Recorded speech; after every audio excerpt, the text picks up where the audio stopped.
1월 8일 수요일 첫 번째 주제 들어가겠습니다. MBC, KBS 공영방송 정상화. 이 문제 관련해서 대한민국 최고의 전문가를 자칭하는 누굽니까? 낚였어요. 소개하기 전에 나오지 말라 그랬죠. 자, 최진봉 교수님. 네. 성공회대 신문방송학과 교수님 자리하셨습니다. 안녕하십니까. 예. 성공회대 나온 분들 다 성공했으면 좋겠어요. 그래야 되겠죠. 네. 그래서 성공하는 사람들 모임, 성공회대. 아, 좋은 얘기예요. 좋은 얘기네요. 오랜만에 나왔더니 방송 분위기가 훨씬 하게 해주신 것 같습니다. 자, 양재탕 사장님. 아니 특정 업체를 계속해서 홍보하시는. 괜찮아. 이제 제가 모델료라도 받으면 모르겠는데. 콘서트 하나 먹는 거로. 왜냐면요, 더 먹으면 저거로 걸려요. 아 걸릴 수 있습니다. 예. 탕이라도 그냥 하나. 예, 양재탕이라도. 이쪽 그거 봐요. 금방 소액 매수해요. 자, 양지열 변호사님 자리하셨습니다. 안녕하세요. 예. 자리가 좀 바뀌니까 편해졌죠? 네, 편해졌습니다. 가깝고 이렇게 얘기하는 이걸 방송에서 아무도 몰라요. 아, 그렇군요. 이게 우리가 이렇게 일렬로 쭉 서 있는 거에 군사문화유산이라고 제가 하지 말자고 계속 그랬어요. 그거는 이렇게 서 있어요. 쭉 사열하듯이 서 있다가 쿡 찌르면 네! 교수 최주봉 말씀드리겠습니다. 또, 자, 양지열 변호사 쿡 때, 네! 변호사 양지열 말씀드리겠습니다. 이거거든요. 병영문화식 토론. 근데 확실히 가까우니까. 그러니까 이게 얼굴이 방송하는 것 가깝다는 같지가 않고 좀 옆에서 사담하는 느낌이 좀 들긴 하네요. 청취자도, 시청자분들 훨씬 편하고, 또 두 분들이 그 전에는 뭐가 문제냐면 저게 그 불통의 문화거든요. 한 사람이 얘기 끝날 때까지 기다려야 돼요. 근데 틀린 얘기를 할 수도 있거든. 이견 있는. 그럼 언제든지 끼어들어서 이게 소통을 하라 이거예요. 이제 사이가 좋은 사이면 모르겠는데 막 서로 안 좋으면 너무 가까워서. 안 좋은 사이도 이거로 토론하면요. 좋아져요. 그래요. 진짜 제가 경험을 해봤거든. 알겠습니다. 그리고 이게 이 부드럽잖아요, 선이. 네. 네. 보통 딱딱하게 이렇게 정사각형을 하지 않고 이렇게 부드럽게 하는 것은 세상 물 흐르듯이 순리에 따라서 가라. 이것도 이게 시청자분들께서 보실 수 있나요, 이 테이블? 다 보이죠. 보여요? 다 보이죠. 저 보이죠. 나오잖아요. 저도 처음 앉아보고 깜짝 놀랐어요. 이게 이 도대체 파란색은 무슨 민주당을 의미인가? 뜻하는 건 절대 아닙니다. 알겠습니다. 그래서 이게 이제 이탈리, 스페인. 스페인. 바르셀로나가 낳은 그 중세 예. 거장, 예. 건축물의 거장. 가우디. 가우디의 그 선의 흐름이 물방울과 빛의 흐름이거든요. 네. 그래서 그것을 본다는 거예요. 아, 근데 카탈루냐 독립 문제 때문에 거기 시끄러운데. 독립 시끄럽죠. 시끄러워도 건축물은 영원한 거예요. 예. 예, 알겠습니다. 안전하네, 까탈라냐. 그 좋잖아요, 부드럽고. 네. 그리고 또 이게 이제 사실은 이게 사람을 상징한 거예요. 사람 예. 진짜. 다리. 아, 예. 그렇네요. 이쪽으로 그리고 이렇게. 근데 손이 없잖아요. 왜 없겠어요? 이거 머리, 손. 손은 없고 다리만 있잖아요. 팔짱 끼고 있나요? 아니요. 지적하는 건 삼가하고 발로 뛰는 것은 열심히 하라.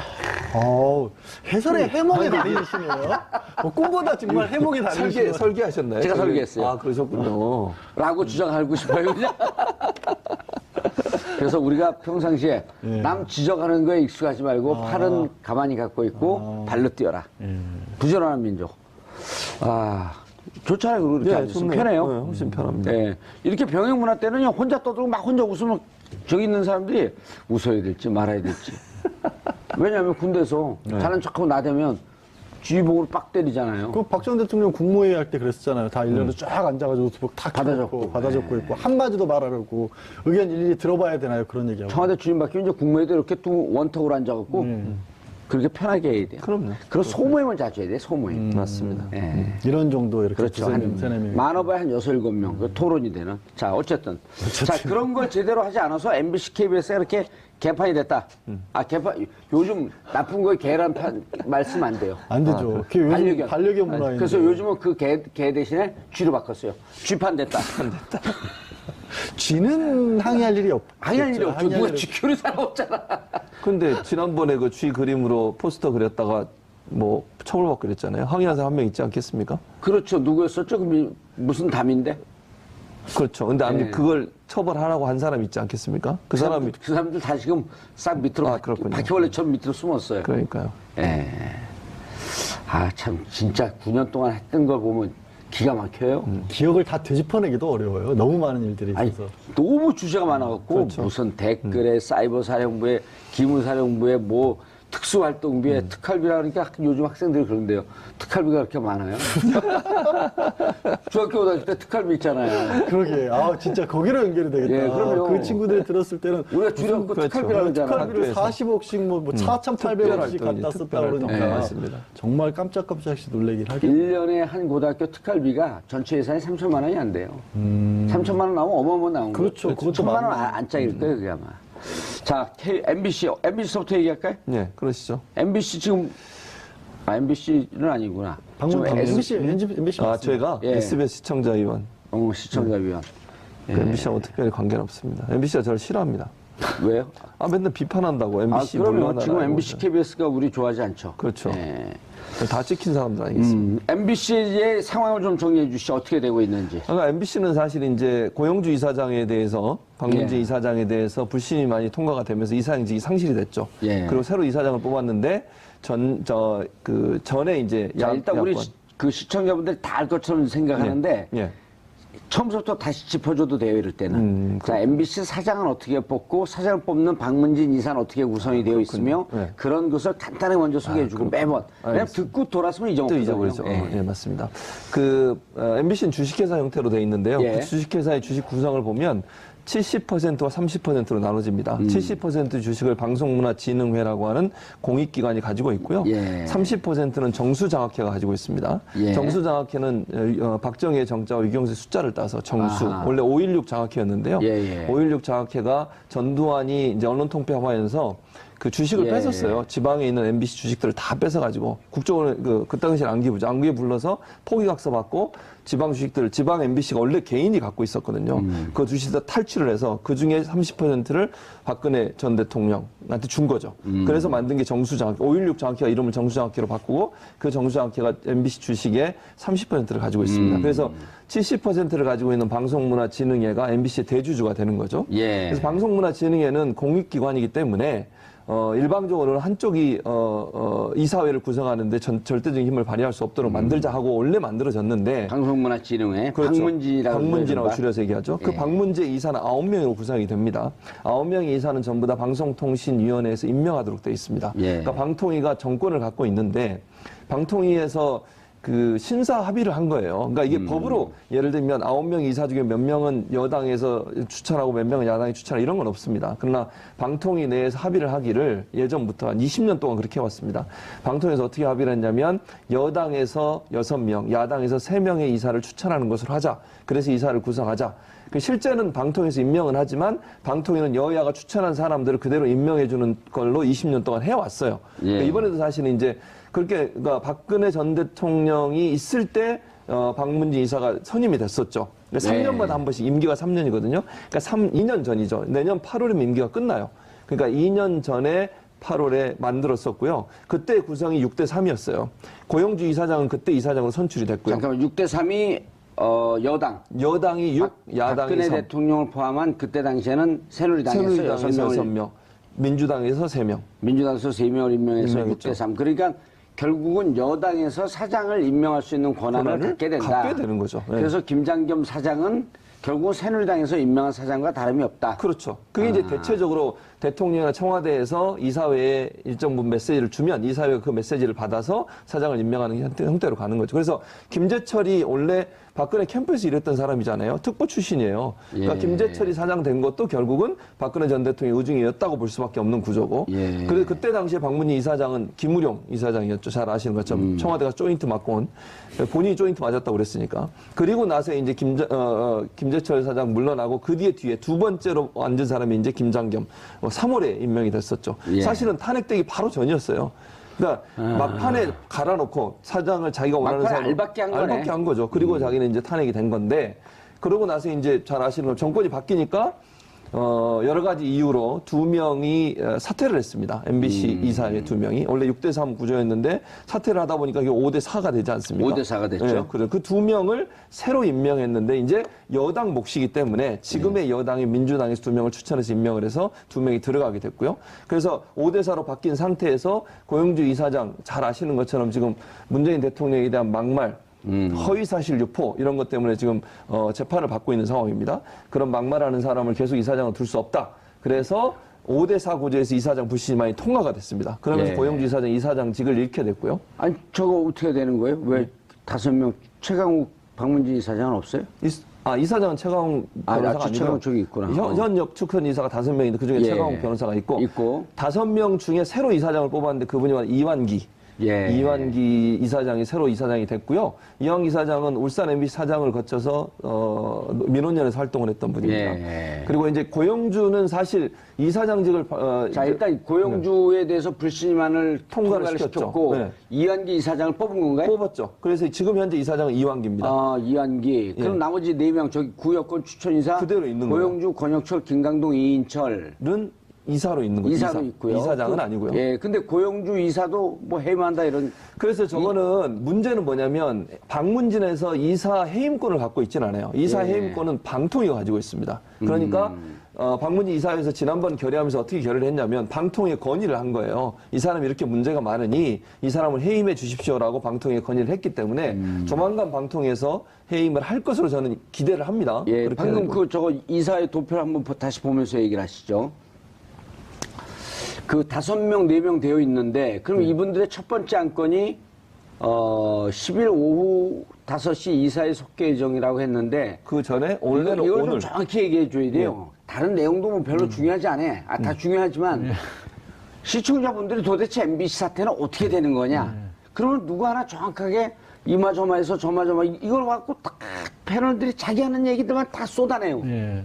그러니까 원래는 지금 이제 최 교수님께서 잘 설명해 주신 바와 같이 예. 사장을 잠깐 저거 먼저 보시고 예. 사장을 얘기하세요. 임명할 수 있는 박문진 이사까지가 지금 해결이 된 겁니다. 해결이 됐고. 예. 예. 이제 그 박문진 이사회를 열어서 원래 오늘 오전에 김장겸 사장을 해임을 하려고 했죠. 아, 그래 여기 지금 9명 나온 분들이 예. 일반 회사로 얘기하면 이사회야. 그렇죠. 아, 이사회죠. 일반 회사는 똑같이 생각하시면 돼요. 똑같이 이사회야. 무슨 여기서 이사회예요? 사장을 해임할 수도 그렇죠. 있고 예. 임명할 수도 있는데 이제 여기에서 김장겸 사장을 예. 해임을 시키려고 그렇죠. 했는데 예. 고영주, 권혁철, 김강동, 이인철 이분들이 도망간 거죠. 안 나와버린 겁니다.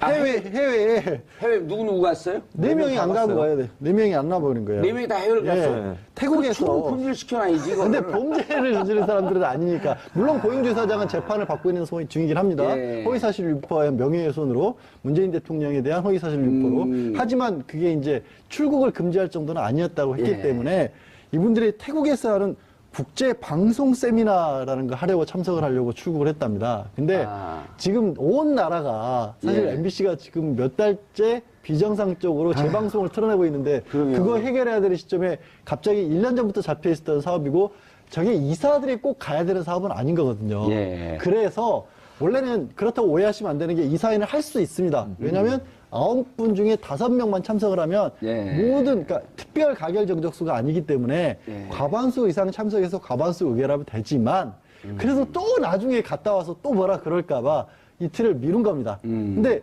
이분들이 참 무슨 뻔히- 가처분 신청도 해놓고 갔다고요? 뻔히 속이 보이는 게 예. 오늘 이사회 열린다고 하니까 그 이사회를 열어서도 안 된다.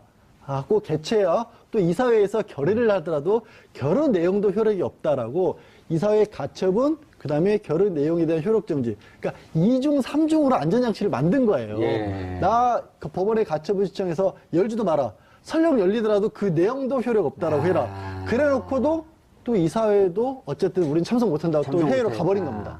그 이 임시 이사회 중에 그 4분 중에 안 가신 걸로 고영주는 돼 안 가고 아, 세 명이 간 걸로 돼 세 있네요. 명이. 예, 3명이 해외 나갔는데 근데 그건 관계 없어요. 4명 다 나갔다 그래도 네. 본인이 안 갔으면 나중에 입증하면 되는 거지 뭐.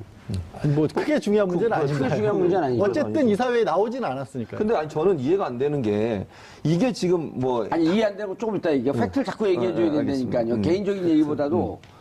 그럼 이 5분이 모여서 해임할 수 있었잖아요. 예, 할 수 있었죠. 근데 왜 안 했다는 거예요? 정당성, 절차적 정당성.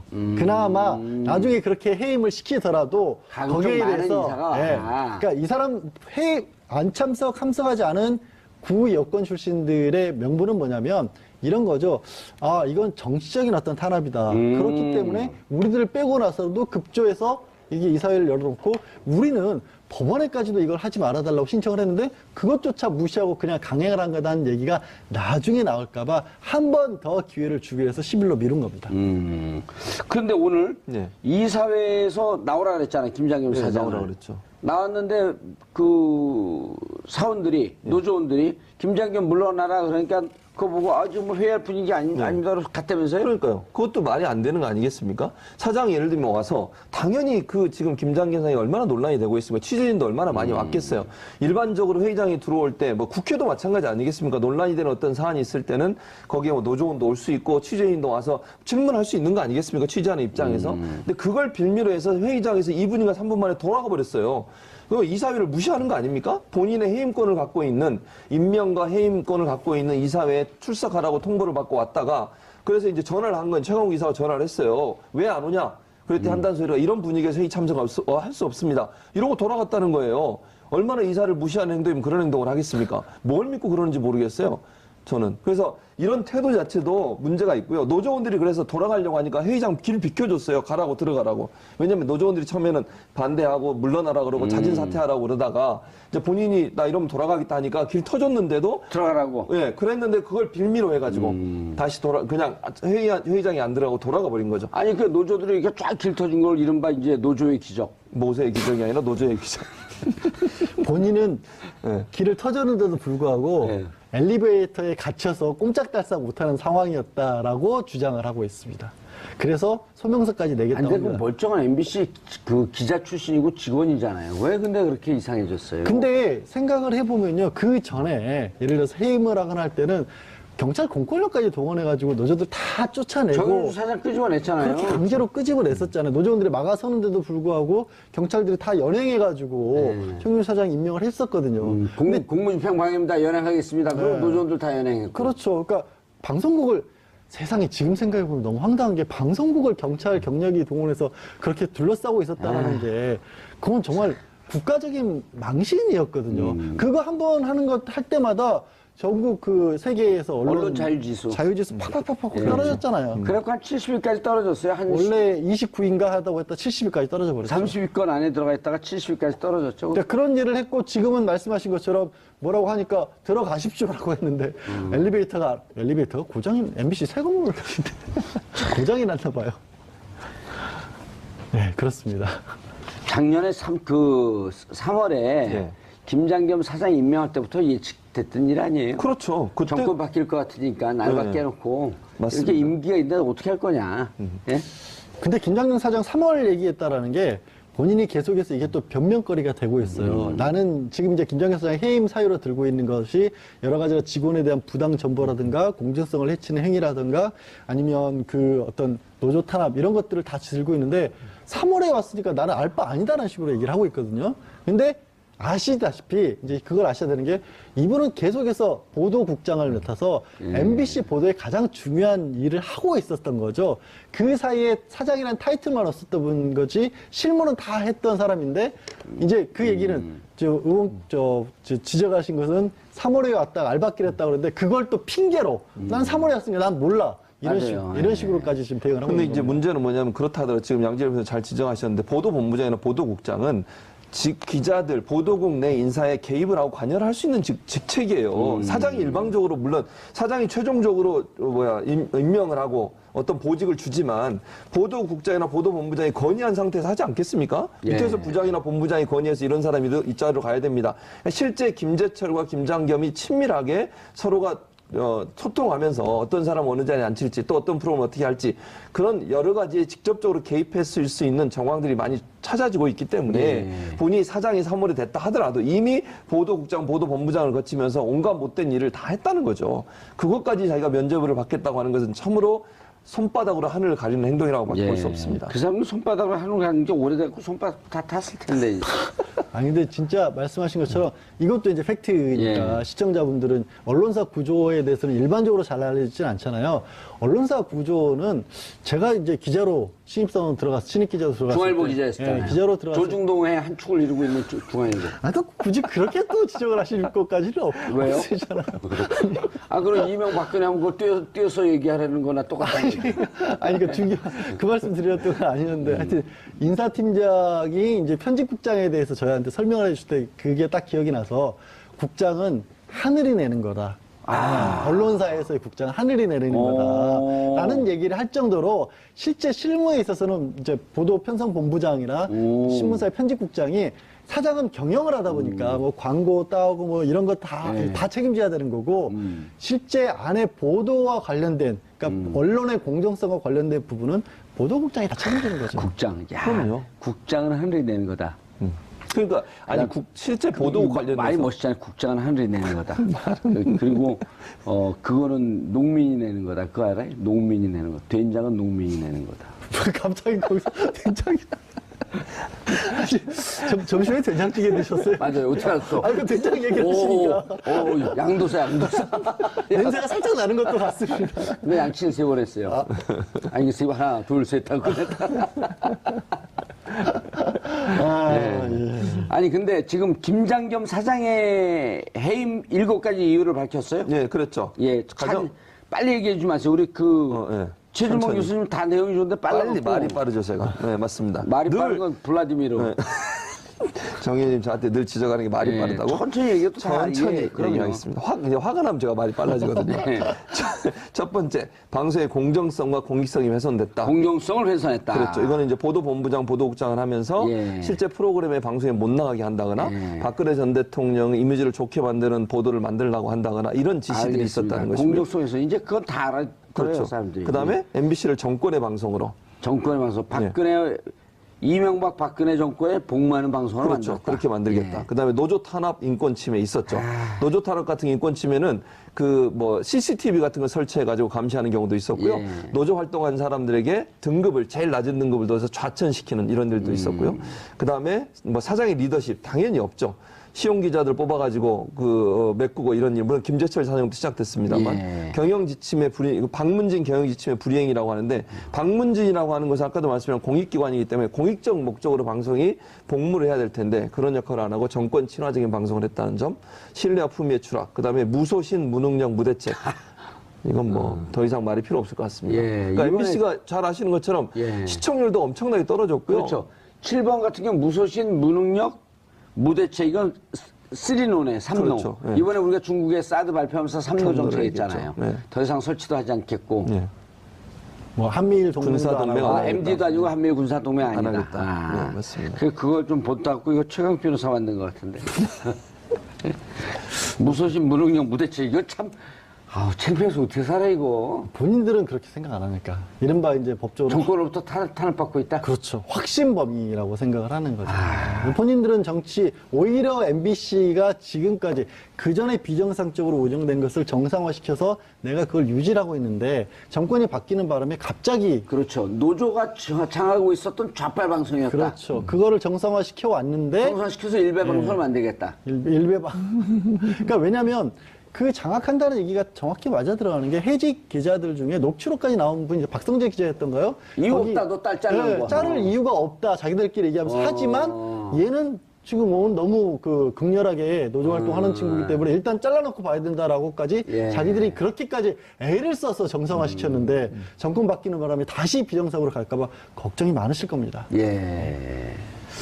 무소신, 무능력, 박문진, 경영 지침, 불이행. 야, 어떻게 저 최악의 평가인데 저렇게 그러니까요. 되면. 사장으로서의 자격이 없는 거죠. 예. 그러니까 빨리 물러나야 친구들 됩니다. 사이에서도 소주 먹다. 예. 야, 너 무능력해. 그럼 칼부림 나요. 싸움 나죠. 큰일 나죠. 그러면 너 내가 무능력하다 그랬어? 아니, 미안해. 무소신이야. 그럼 무소신하다는 거야. 그러니까 너 지금 무소신하다 그랬어? 아니, 무대책이야. 사실은 3개 다야. 끊어야겠네요, 인연을. 그러면 인연 끊어야죠, 그 정도면. 본인이 살아왔던 공인의 삶이었잖아요. 예. 기자라고 하는 것. 그렇죠. 거기에 그냥 최악의 평가를 내렸는데. 그런데 제가 말씀드렸다시피 확신범이다 보니까 네. 그거를 그렇게 지적하는 사람들이 잘못됐다고 지금 맞서고 있고 이게 만만치가 않은 게요. 예. MBC가 주식회사입니다. 만만치 않다 그러면 노조원도 싫어해요. 만만하다 그래. 금방 할 수 있다 그래. 아, 예, 알겠습니다. MBC, 노조원들 고생하고 계시죠. 그럼요. 예, 지금도 파업 중이잖아요. 예, 만만합니다. 시간만 조금 더 걸릴 수 있습니다. 근데 예. 주식회사이기 때문에 우리 이제 다들 잊고 계신 것 중에 하나가 어쨌든 주식회사는 소유와 경영이 분리됩니다. 그렇기 때문에 사장을 해임시킨다는 게 그렇게 쉬운 일이 될 수는 없어요. 아, 법적으로 가면? 왜냐면 말씀드렸다시피 주주가 있고 경영은 총책임자 사장이니까 예. 이게 박문진 이사회에서 해임을 결의를 하더라도 만약에 내가 응하지 않으면 다시 주주총회를 열어야 되는 거거든요. 결국에는 박문진 이사회에서 결의한 거를 주총에서 사장의 어떻게 임명과 관련된 사항은 주주총회 전속사항이거든요. 정결사항이에요. 근데 주주총회를 모을 수 있는 것은 대표밖에 안 돼요. 그래서 대표가 거부를 하면 주주들이 열어달라고 다시 법원에 신청을 해야 되니까. 대표는 박문진 이사장 아니에요? 아니. 사장. 현행 사장. 그래요? 대표 이사. 대표 이사. 박문진은 주주들을 대표하는 이사인 이사예요. 거고, 네. 거기서 선임을 일단 해놓으면, 말씀드렸다시피 소유 따로 경영 따로기 때문에, 예. 이게 끝까지 내가 거부하게 되면 주주총회를 열어야 되는데, 그 주주총회를 여는 절차가 법원에 청구해야 되고, 왜 하는지를 또 통보해주고, 통보한 뒤에 한 2주 정도 있다가 다시 주주총회를 소집해야 돼서 만만하지만 시간은 좀 걸립니다. 절대적인 시간이 한 2달? 짧으면 한 달. 짧으면 한 달. 짧으면 한 달, 길면 2주에서 한 2달. 달. 예. 네, 그렇죠. 알겠습니다. 그러면은 그렇게 된다라고 하는 전제하에 다시 한번 김장겸 해임안과 MBC 정상화의 프로세스를 예. 한번 좀 정리를 해 주시죠. 일단 이제 김장겸 10일 날 다시 예. 임사이사회가 열려서 김장겸 회의관이 상정이 되고 거기서 이사들 5명이 다 찬성을 하면 이제 통과가 되지 예, 않겠습니까? 10일 날은 그쪽 나머지 분들 저기 나오네. 10일 날은 나머지 분들 나오든 안 나오든 밀어붙이겠다는 해야죠. 거죠. 안 하면 안 되죠. 예, 그러면 예. 이제 그 이사들이 제가 볼 때는 많은 비판을 받을 겁니다. 이걸 2번이나 연장을 하는 건 말이 안 된다고 생각을 하고요. 예. 그리고 나면 이제 해임이 되면 해임안 이제 통과됐죠. 그런데 이제 양절 변호사 말씀처럼 해임이 통과가 되더라도 주주총회를 열어야 됩니다. 근데 총회 소집 권한은 김장겸 사장이 현재는 갖고 있기 때문에 만약에 거부를 할 경우에 법원에 그걸 이제 열어달라고 하다 보면 2주에서 한 달 정도 걸리니까 그 기간이 어떻게 되느냐가 관건이 될 수 있습니다. 그럼 2주나 한 달이 지나고 나면 이제 주주총회가 열리게 되고 주주총회에서 이제 최종적으로 70%의 주식을 갖고 있는 천천히 하세요. 70%의 주식을 가지고 있는 박문진의 결정이 받아들일 가능성이 높기 때문에 해임안이 통과가 되면 이제 해임이 되게 되는 거죠. 아, 주주총회 열면 또 박문진이 70% 주식이 있기 때문에 또 참여하는 건가요? 그렇죠. 거기서 주주 권한을 주주 이제 권한. 사용을 해서 해임을 시키는 거죠. 그래서 그럼 시간만 늦었지 박문진이 결정하면 되는 거네요. 그럼요. 그렇죠. 뭐 그러니까 주주- 만만한데 시간은 걸린다. 시간이 걸리는 거죠. 만만 뒤로 가면 되겠네요. 예, 그러면 남한디. 이제 좋아요. 직위가 해제가 되는 거죠. 김장겸 사장이. 그러면 예. 박문진이 어떤 절차를 걸치냐면 사장 모집을 합니다. 예. 그럼 사장 이제 후보자로 지원한 사람들 대상으로 심사를 걸치게 되고요. 예. 최종 면접을 통해 이사회에서 최종 면접을 해서 차기 사장을 선임하면 이제 사장이 선임하게 돼서 빠르면 12월, 늦으면 1월 뭐 이 정도가 되지 않을까 하는 생각이 듭니다. 무조건 12월까지 끝날 것 같아. 빠르면 11월 말, 늦으면 12월 초. 예, 뭐 이렇게 좀 그렇게 바꿔주세요. 돼- 구성원들 예, 너무 힘들어요. 그렇게 지금. 돼야죠. 예, 맞습니다. 예. 내일서부터 또 날도 추워지는데 파업하기도 힘들어요. 그 실내에서 하면 좋을 것 같습니다. 밖에서 하지 말고. 로비 넓잖아요. 로비 안정하고. 로비 좋아요. 로비 지금 하면 교수님 돼요. 말씀하신 건 새로운 사장이 돼서 완전 안정하고 사장만 일단 해임만 돼도 노조원들로서는 그럼요. 파업 지속 안 하셔도 되죠. 그럼요. 예. 파업은 그 이제 접으셔도 돼요. 사장만 진짜 쫓겨 나가면. 그러면 11월 말이나 12월 초쯤은 사장이 뽑힐 것이다. 예. 그럼 구성원들 다 돌아온대. 자, 마지막 문제. 네. 시험 보고 있나요? 마지막에? 아니요. 교수님 앞에 두고 있으니까 시험 치르는 것 같은 기분이 자꾸 들어요. 마지막 문제. 예. 이분들이 지금 파업을 했잖아요. 예. 공공의 목적으로 파업을 했잖아요. 예. 그럼 임금 지급해야 되는 거 아니에요? 그 그렇죠. 판례가 있어요. 예. 예. 그러니까 회사에 해악을 끼쳤다고 볼 수 있는, 그러니까 이게 뭐든지 손해배상을 하는 것은 그 사람의 잘못이라고 인정해야 되는 부분이 나와야 되는 예. 거거든요. 근데 지금 하고 있는 파업에 대해서도 일단 잘못이라고 볼 것이냐, 가능성이 별로 없을 것 같아요. 그렇죠. 일단 주주가 지금 박문진이 70%가 대부주가 있고 경영권이 바뀌게 되면 그거는 이제 청구하는 게 사장들이 청구하는 거잖아요. 예. 그러니까 사장이 바뀌게 되면 손해배상 청구를 누가 하겠습니까? 그걸 지금의 사태에 대해서 잘 잡았으면 묻겠다고. 법원으로 설령 어떤 정말 말도 안 되는 가정이지만 신임 사장이 청구를 한다고 할지라도 예. 법원에서조차도 이런 정도의 상황을 봤었을 때 이 파업으로 인한 손실이 있다라고 보기 어려울 것 같아요. 그러니까 제가 MBC 기자분들한테 그랬어요. 아니 공적 목적을 갖고 파업을 하는 건데 이럴 때마다 이게 결국 MBC를 위한 거고 MBC의 가장 주된 시청자들을 위한 거고 국가를 위한 거 아니에요? 그리고 또 하나가 뭐가 있냐면요. 물론 시청률이 떨어진다거나 이런 건 있을 수 있고 그에 따라서 광고도 자동으로 손해를 보는 부분은 분명히 있을 겁니다. 하지만 그게 손해배상 추구가 가능한 업체들은 이것도 옳은 건 아니지만 생산업체 같은 경우에는 공장이 멈추잖아요. 네. 공장이 멈추면 물건이 안 만들어지고 거기에 따라서 정확하게 얼마가 손해라는 게 딱 떨어지게 나오는데 MBC 같은 경우에는 그렇게 하기에 좀 무리스러운 부분이 있죠. 아니 이렇게 보면 되죠. 김장겸 사장 체제로 가는 그들만의 정상적인 체제로 쭉 가는 시나리오가 하나 있고 네. 그러면 시청률 떨어지니까 광고 붙어요 안 붙어요? 안 붙죠. 이렇게 10년이 지난 뒤 10년이 지난 뒤 김장겸 사장이 있는데 아니 한번 보자니까요. 그다음에 지금 노조가 파업을 해서 김장겸 사장을 갈기 위해서 몇 개월 파업을 하고 홍역을 겪고 그러면서 한 여기에 전체에 쏟는 시간 한 7, 8개월쯤 된다 그래요. 그랬고 이렇게 정상적으로 된 다음에 10년이 지나면 결국 이 회사의 매출, 수익 구조는 어느 게 더 많을 것 같아요? 그러니까 그거는 당연히 상식적으로는 예. 후자가 더 많은데 제 말씀은 법원이 그런 식으로 계산을 잘 안 하니까 그럼 판사들한테 그런 거 물어봐야지. 그런 식으로 계산 안 하면 감옥 가고 싶어? 그러니까 판사님들이 이런 걸로는 손해배상 잘 안 해준다고요. 아예 뭐가 좀 그래서 이렇게 하면 좋겠네. 그러면은 노조에서 문제 제기를 하고 회사에서 이걸 법적으로 가져가기 전에 네. 우리가 대화합과 타협의 의미로 회사를 이제 정상화시킨다는 의미로 이전까지 파업했던 것의 공공성을 인정을 해서 경영진이 그렇죠. 타협을 하는 거죠. 그렇죠. 타협을 하는 거죠. 자, 우리 법으로 가져가도 안 받아지니까 MBC를 위한 사랑의 방법이 조금 틀렸을 뿐이다, 서로.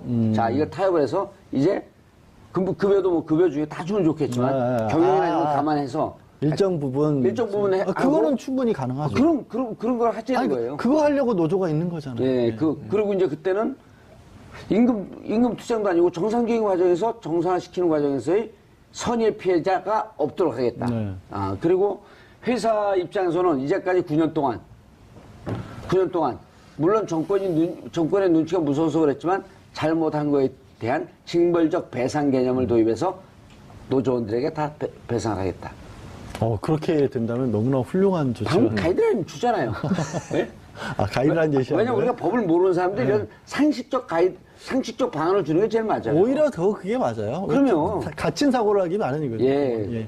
그래서 왜냐면 지금 그 급여가 많다고 그러는데 어쨌든 몇 개월 동안 또 지난 2012년에 170일 동안 했잖아요. 그때 급여 못 받았죠.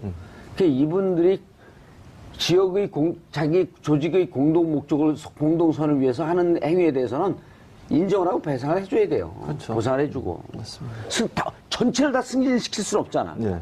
그렇죠. 이것도 방법이다. 전체를 승진시키고 제일 밑에 직원을 또 한 200명 추가로 뽑는 거예요. 2, 300명. 지금도 시용 뽑아놓은 것 때문에 골치가 아픕니다. 지금. 그거는 국민들이 또 부담해야 될 부분이 또. 시용은 서울시로 보내면 되지 않나? 시용. 국립공영 시용은 서울. 그분들 중에서도 또 이렇게 노조 가입한 사람이 있대요. 좋은 분들이 많이 계시거든요. 노조 가입한 사람도 있대요. 그러니까 근데 시용을 중심으로 새로운 노조를 만들어가지고 그게 우리가 어용 노조 있잖아요. 사측 그런 역할을 하는 노조도 또 있어요. 거기. 130명이요. 네. 그거 신경 안 써도 돼요. 왜냐면요. 햇볕을 쪼이면 곰팡이는 사라지기 마련입니다. 사실 그 부분이 저는 제일 안타까워요. 그러니까 왜 그분들끼리 사실 어떻게 보면 힘이 없는 약자들끼리 싸우게끔 부추겨 놨느냐는 게 참 안타까워요. 예. 자, 그렇다고 한다면 어쨌든 우리 그 MBC 구성원들, 그 다음에 시청자 여러분들께 이게 앞으로 12월 초까지 늦어도 해결될 수 있겠다. 네. 자, 이제 KBS. 예. 200만 원 어떻게 될까, 200만 원? 전화 연결해보세요. 고대공 사장 200만 원 토해내라고.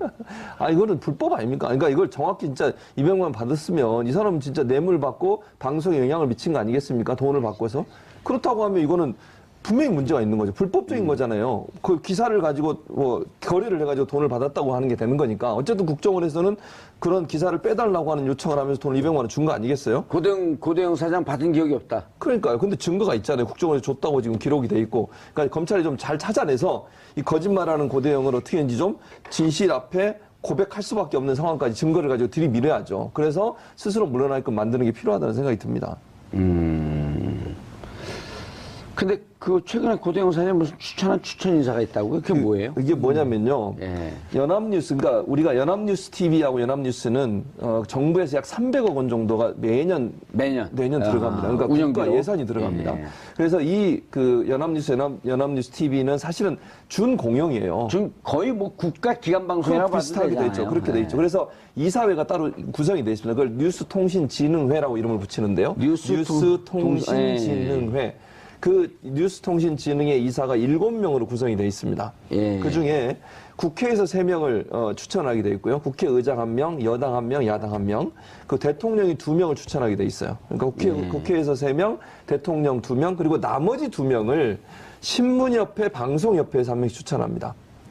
그러니까 이제 왜냐하면 통신사의 서비스를 신문과 방송이 받잖아요. 그래서 한번 신문협회, 방송협회 추천을 하는데 문제는 지금 현 고대영 KBS 사장이 방송협회장이에요. 이 방송협회장이 KBS, MBC, SBS 3명이 돌아가면서 하거든요.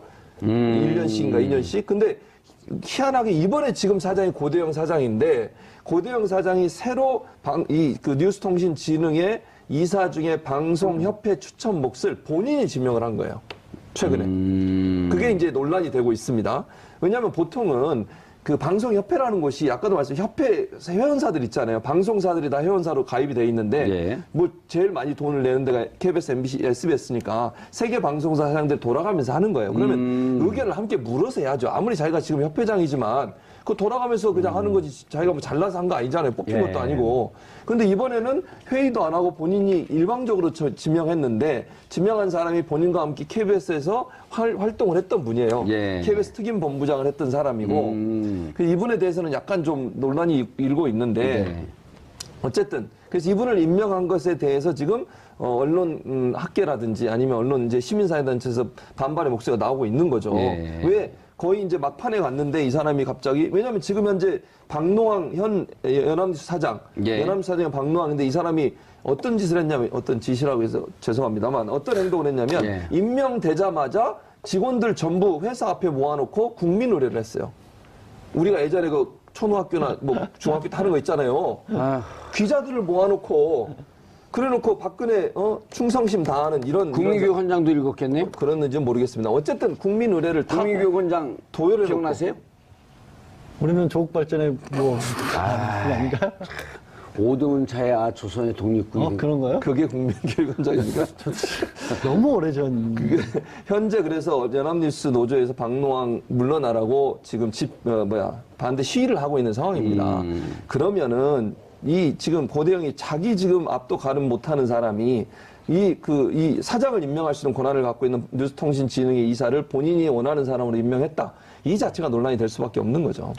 연합뉴스 같은 곳은 아까 잠깐 말씀하셔서 국가 지원을 하게 된 배경에는 사실은 이건 약간 좀 아픈 이유가 있어요. 그러니까 노무현 전 대통령 당시에 워낙에 이제 방송들이 그때 당시 정권과 척을 지고 있었기 때문에 그런 좀 공정성을 확보해주고자 했던 것인데 그것마저도 어떻게 보면 잘못 이용당했던 면이 있는 거죠. 그러니까 선의가 자꾸 악의로 이렇게 돌바뀌어 버리는 그런 문제들이 많이 있어요. 알겠습니다. 어쨌든 MBC는 이제 늦어도 12월 말, 12월 초까지 해결되고 고대영 사장 문제도 곧 해결되는데 고대영 사장한테 끝까지 묻고 싶은 게 있어요. 200만 원 어디다 썼니? 그렇죠. 예? 물어봐야죠. 예. 큰 돈도 아닌데. 그만 물어볼 테니까 반띵해갖고 100만 원만 주든지. 양지탕이라도 하기로 사시든지. 그렇죠. 양지탕. 양지탕이라도. 200만 원 그럼요. 받아갖고. 근데 KBS는 지금 이제 이사회에서 한 명만 물러난 상태라 예. 거긴 7대4 구조거든요. 아하. 7명과 4명인데 한 명만 물러났어요, 현재. 그래서 6대5. 6대5가 됐는데 그러니까 역으로 7대5가 돼야 되는데. 그렇죠. 예. 그러니까 한 명이 더 물러나야 되는 상황인데 한 명이 지금 그 법인카드를 사적으로 이용해서 지금 논란이 되고 있고 이인호 이사장이죠. 이인호 이사장 잘하는 뭐 뉴라이트계의 대부라고 할 수 있죠. 이 사람도 논란이 되고 있어서 이 둘 중에 하나를 빨리 쫓아내야 되는데 어떻게 될지 모르겠습니다. 아니면 스스로 물러나야 되겠죠. 예. 알겠습니다. 자, 두 분 인사하시고요. 네, 예. 그렇습니다. 훨씬 더 좋았죠. 손이 닿는 거리라는 게 참. 그리고 얘기가 이렇게 풍부하게 좀 나와줘야 돼요. 그리고 팩트는 팩트대로, 주장은 주장대로 해갖고 우리 시청자분들이 잠깐 편하게 들어도 다 이해할 수 있게끔. 예, 두 분 고생하셨습니다. 네, 감사합니다. 참고로 출연료가 올라가진 않습니다. 예. 네, 수고하셨습니다. 예. 정봉주의 품격시대 두 번째 주제는 전병헌 청와대 정무수석의 측근 비리 의혹 수사입니다. 자, 그리고 변창훈 검사 얘기도 좀 하실 거죠? 네. 예. 자, 함께 하실 두 분 소개합니다. 차재원 부산 가톨릭대 초변 교수 자리하셨습니다. 안녕하세요. 예. 그리고 손소 변호사님 자리하셨습니다. 네. 예. 이번 주 내내 이거 오시는 분들 자리평을 해요. 자리평. 네. 예, 좋죠? 좋습니다. 예. 수시로 끼어들면 돼요. 알겠습니다. 얘기를. 네. 예. 미리 앞에 하시는 분들 중간에 보셨죠, 주고. 예. 그냥 편하게. 아주 스피디 있고 예. 스피디하게. 아주 그리고 하고 싶은 얘기 하면 돼요. 그냥. 알겠습니다. 이게 옛날에 그 이용훈 대법원장이 네. 뭐라 그랬어요? 뭐. 공판 중심주의 법정을 선언하면서 네. 검찰의 공소장을 집어던져라. 수사기록. 아, 네. 검찰의 수사기록을 집어던져라 그랬거든요. 수사기록이라고 하는 것은 일방적인 상황에서 진행된 기록일 수 있기 때문에 공판 중심으로 해라. 네. 예, 그 제가 한마디 하고 싶어요. 네. 작가들의 대본을 집어던져라. 집어던질 거예요, 진짜. 예. 각자 갖고 있는 정보와 네. 취재한 내용을 갖고 하는 거예요. 그래야지 이게 생동감이 있죠. 알겠습니다. 예, 이게 이른바 유산균 방송이에요. 네? 유산균 살아있는 유산균요? 방송. 예, 살아있는. 유산균 보고 광고 보고 유산균 보고 이러잖아요. 네. It's alive. 살아있네. 살아있네. 살아있네. 살아있네. 근데 마치 그 이전의 방송들은 가면 우리가 원고 보고 읽은 것처럼. 아, 그거 들리지 생생한 않습니까? 방송이고. 예. 알겠습니다. 그전에 원고 보고 읽지 않았잖아요. 그렇죠. 예. 예. 읽다 보니까 원고였죠. 자, 전병헌. 예. 어떻게 되는 거예요? 글쎄요. 전병헌. 상황이 어떻게 되죠? 상황 먼저 소개해 주시고. 예, 전병헌. 그럼 우리 전 방송을 할 의원이- 때는 예. 시청자분들이 계속 방송을 듣는 분들이거든요. 그래도 집중해서 잘 안 듣기 때문에 전혀 모르고 있다라고 생각하고 중학교 2학년 학생한테 설명하듯이 하면 돼요. 알겠습니다. 예. 전병헌, 그러니까 전병헌 정무수석이 지금 청와대에서 지금 근무를 하고 있지 않습니까? 예. 그러니까 전병헌 정무수석이 국회의원 시절이던 2015년 당시에 정무수석이면 정무민정 양칼 아니에요? 그 청와대? 민정은 또 민정수석이 아까 따로 정무민정 양칼이었고 힘이 센 자리 아니에요? 힘이 센 자리죠. 아주 뭐 최측근 참모 중에 한 분이죠. 예. 그래서 삼선 의원 출신이고. 예, 삼선 의원 출신이고. 그래서 지금 삼선으로 그 재임 당시 국회의원으로 재임 당시에 당시 e스포츠 협회 그 회장을 맡고 있었는데 당시 그때 e스포츠의 후원금을 롯데 홈쇼핑으로부터 받았다는 겁니다. 받았는데 당시 그때 그 롯데 홈쇼핑이 홈쇼핑 채널의 재생을 앞두고 후원금을 받았다는 거예요? 예, 그러니까 e스포츠 협회의 후원금으로 받았다. 아. 자신의 정치 후원금이 아니라 예. e스포츠 협회의 후원금으로 받았는데 e스포츠 협회장이었었나요? 협회장이었죠. 협회장이었는데 e스포츠라고 하면 게임. 합니까? 바다 컴퓨터 얘기 게임 이런 거 하는 말고. 예, 그렇죠.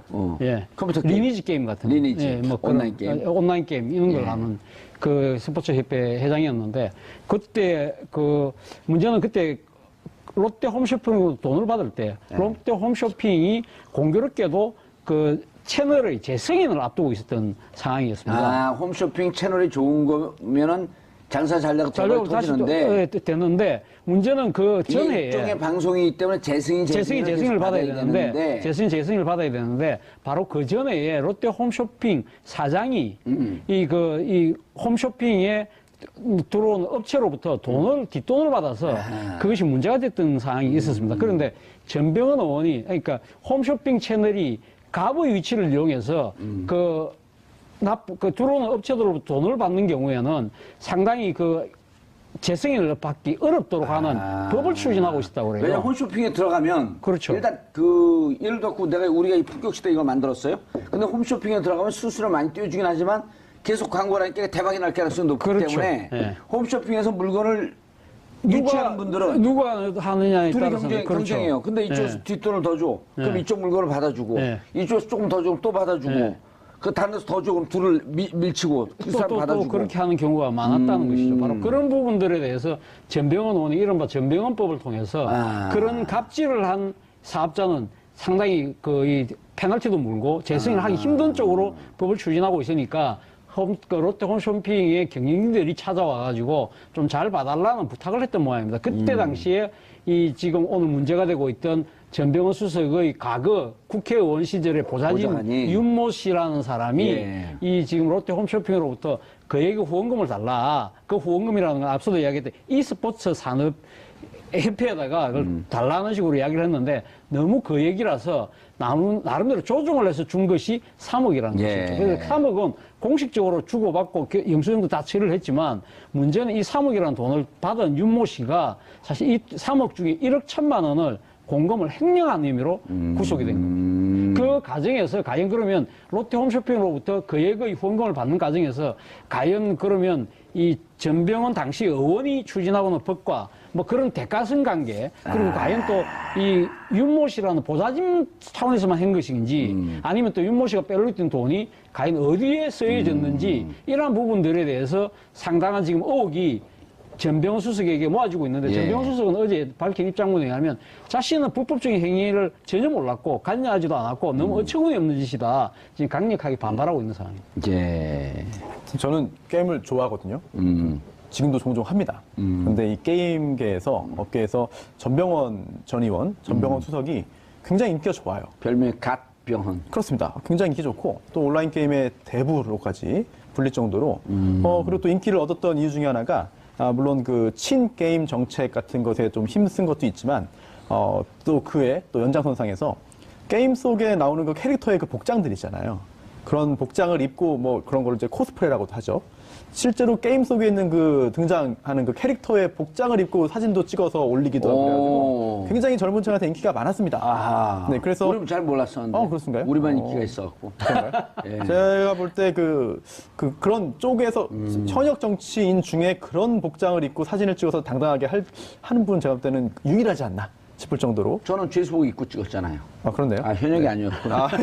네. 그 정도로 인기가 좀 많은데 예. 이번에도 게임단을 롯데에다가 게임단을 창단하라고 했다는 겁니다, 처음에. 근데 게임단 창단이 너무나 돈이 많이 들고 유지비가 들기 때문에 그거는 어렵겠고 후원금을 내겠다라고 절충을 했다는 건데요. 진술에 따르면. 만약 그렇다고 한다면은, 아니, 뭐, 게임을 사랑하는 마음에서 게임단 창단을 권유하고, 예. 그게 안 되면은, 그러면은 이번에 그 게임 리그 있으니까 그 게임 리그 후원금 정도로 합시다. 라고 했다면, 그게 무슨 불법이냐? 예. 라고 이제 빠져나갈 그런 구실 가능성이 있어 보이는데 검찰 측 주장은 또 약간 다른 것 같습니다. 일단 3억을 받았는데 그 e스포츠 협회 거기를 가지 않고 보좌관 싹 했다는 거 아니에요? 그래서 3억 중에 1억 1천만 원을 지금 유용했다는 거죠. 아니요. 예. 그것도 약간 좀 다른 거예요. 한번 좀 세련된 수법을 한번 쓰긴 했습니다. 왜냐하면 조금 전에 그거는 바로 그냥 중간에 가로채는 거잖아요. 예. 근데 그러지는 않았고 이제 e스포츠 협회가 후원금을 받으면 그 e스포츠 협회가 기타 여러 가지 연구도 해야 되고, 예. 뭐 앞으로의 정책에 대한 재연도 해야 되고, 아니면 발전 방안에 대한 연구도 좀 하잖아요, 협회들이. 예. 그거를 외부 용역을 준 겁니다.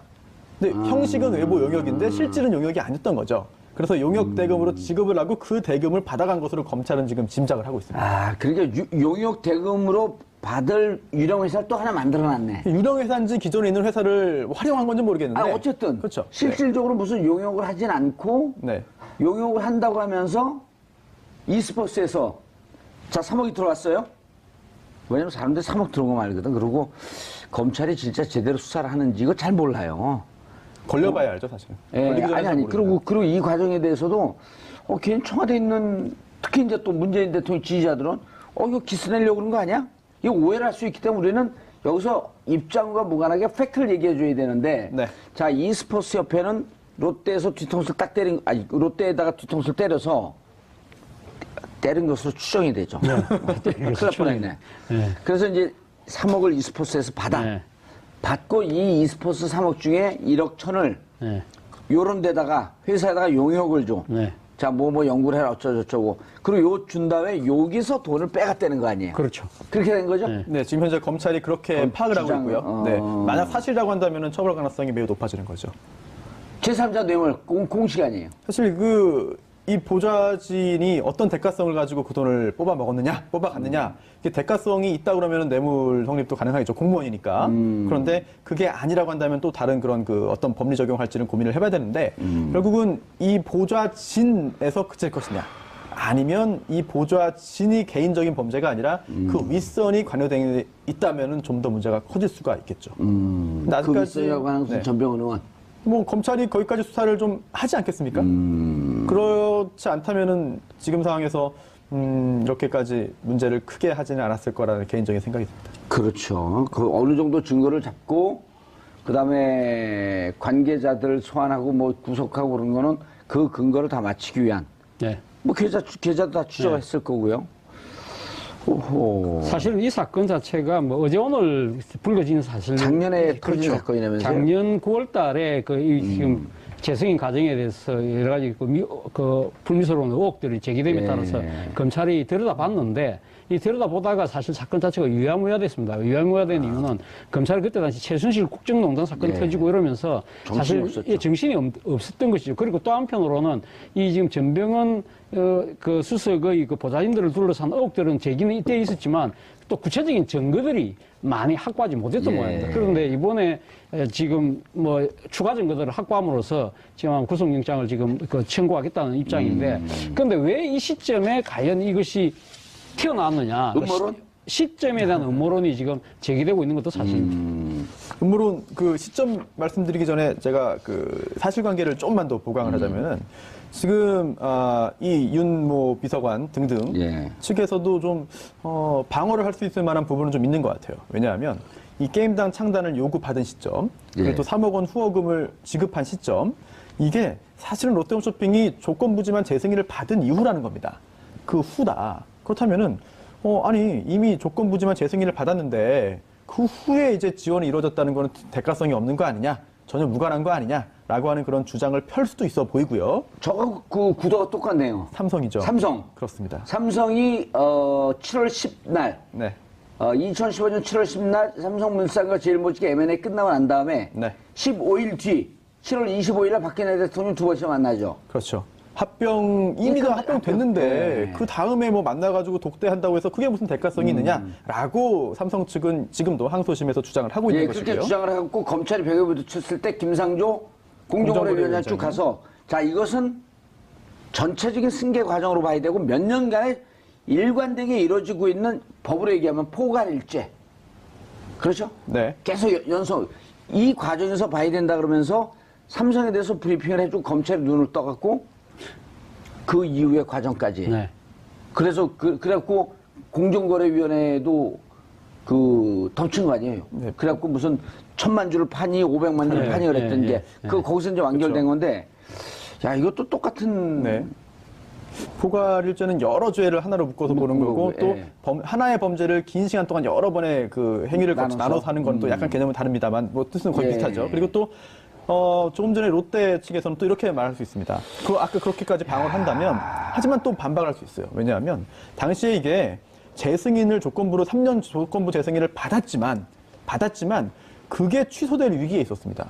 그래요? 네, 왜냐하면 당시에 이제 그 재승인을 받기 위해서 이제 하기 위해서는 사업계획서를 제출하는데요. 예. 그 사업계획서 자체가 허위라는 사실이 밝혀져가지고 기타 여기 보면은 이제 그 임원들이라든지 기타 사람들의 어떤 비리라든지 이런 것들을 적게 돼 있는데 그거를 허위로 기재했다는 겁니다. 어허. 그래서 그게 적발돼가지고 당시 여러 가지 그런 문제가 생겼고 그럼 이거 재승인 취소해야 되는 거 아니냐라는 여론이 있을 정도였거든요. 예. 그렇다고 한다면 시기적으로 볼 때 재승인 조건부 재승인 후에 설령 이런 금전이 오갔다 하더라도 그것만 가지고 뭐 대가성이 없다 또는 뭐 전혀 비리가 아니다 이렇게 방어하기는 좀 만만치 않은 사안인 것 같습니다. 알겠습니다. 자 그럼 이제 앞으로 수사 과정은 어떻게 될까요? 앞으로 뭐 수사 과정은 지금 그 전병헌 수석에 대해서 지금 결국은 이제 지금 수사가 더 확대될 거냐 말 거냐의 문제인데 말이죠. 그러니까 지금 윤모 씨의 진술이 아마 결정적인 하나의 그 방향타가 되지 않을까 하는 생각입니다. 지금 윤모 씨가 그 공금 횡령을 하는데 관계됐던 사람들 지금 또 한 3명 정도가 지금 거론되고 있는데 예. 이 3명 모두가 또 공교롭게도 다 전병헌 수석이 의원 시절에 다 보좌진으로 듣던 사람이라고 그럽니다. 그렇게 봤을 때는 사실 뭐 전병헌 수석의 이 상당히 사법적인 그 심판에 올랐을 가능성이 상당히 높아 보인다는 것이 일반적인 관측인 것입니다. 그런데 예. 문제는 전병헌 수석이 검찰에 소환되고 그까지 과연 버틸 수 있을까? 아마 제가 봤을 때는 지금 사법적으로는 유무죄를 다툰다 하더라도 무죄 추정의 원칙을 갖고 있다 하더라도 대통령의 핵심 채권으로서 정무수석의 자리로 계속 그 자리를 앉아있기에는 쉽지 않은 상황으로 내몰리고 있는 것이 아닌가 하는 생각이 듭니다. 예. 그런데 자 이런 것이 법적으로 따지면 돼야 되는데 손소 변호사님 이상한 얘기가 나와요. 청와대 내부에 권력 알력설이 있어서 반대파에서 이 내용을 흘렸다? 그런 이야기가 뭐 일부에서 나오긴 있죠. 하지만 청와대에서는 뭐 전혀 그렇지 않다라고 일단 부인을 했습니다. 펄쩍 뛰고 있고요. 그렇습니다. 그리고 또 특히 좀 더 구체적으로 보자면은 이제 그 특히 40, 50대 그 핵심 운동권 출신의 그 청와대 그 청와대에서 들어가서 일을 하고 있는 여러 그 핵심 인사들이 있는데 그 인사들과 이제 그 전병헌 전 수석 사이에서의 뭔가 이견 충돌이 잦았다. 그게 결국은 그 내부 일종의 충돌. 그 권력 싸움으로 간 거 아니냐라는 분석도 있고 예상도 있는데 근데 여기에 대해서는 완전한 헛소문이다. 전 수석과 40대 비서진은 매우 잘 지내왔다라는 입장을 일단 그 여권에서는 여권 핵심부 인사가 말을 했고요. 예. 글쎄요, 제가 볼 때 설령 뭐 가정입니다만 의견 충돌이 있고 뭔가 알력이 있다고 하더라도 그걸 가지고 비리를 제보해가지고 이제 와서 터트려가지고 정적을 제거한다? 너무 소설 많이 나간 거죠. 옛날에 예. 있었던 일들이 아닌가 싶습니다, 이거는. 예. 자, 그래서 일단 전병헌 수석 문제는 보좌관들이 3명이 구속이 되고 수사가 진행되는 데 따라서 전병헌 수석의 연관 가능성. 네.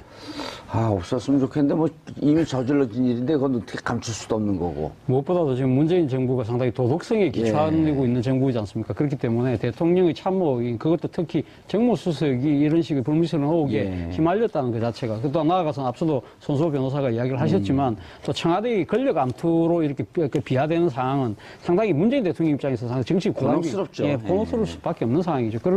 그렇다고 본다고 한다면 아마 전병헌 수석 입장에서는 좀 억울한 측면이 있다 하더라도 본인의 아마 거취를 아마 조속히 내려야 될 상황으로 내몰리고 있는 것이 아닌가 하는 생각이 들고요. 이와 관련해서 또 제가 하나 들여다볼 부분은 과연 정치적 음모설에만 따른 것이냐. 이 지금 보도의 시점 자체가 참 공교롭게도 말이죠. 어제 아침에 그 한국일보 일면 톱으로 보도가 됐다는 것이죠. 그것이 그러니까 그 전날에 무슨 일이 벌어졌습니까? 변창훈 검사의 투신 자살이 있었다는 것이죠. 그러면서 검찰이 상당히 곤혹스러운 상황으로 내몰리고 있는 상황에서 지금 검찰발 기사로 지금 이것이 터졌다는 것 자체를 두고 검찰이 또 다른 자신의 곤혹스러운 처지를 모면하기 위한 일종의 물타기용 내지는 뭐 또 정치 희생양용으로 흘리기가 아니냐는 그런 의혹적인 시각도 있는 것도 사실입니다. 그런데 그렇게 음모론으로만 볼 수 없는 거 아니에요? 그런가요? 예. 볼 수 있어요? 어떻게 보십니까? 나더러 물어보세요. 요 자리 탔나요? 아니, 뭐, 사실. 내가 거기 가까이 그러면 나 하루 종일 나만 얘기할 텐데. 여기 오고 싶으십니까? 고수가 됐는데. 아니, 사실. 요즘 린리지 게임하고 업그레이드 됐어요?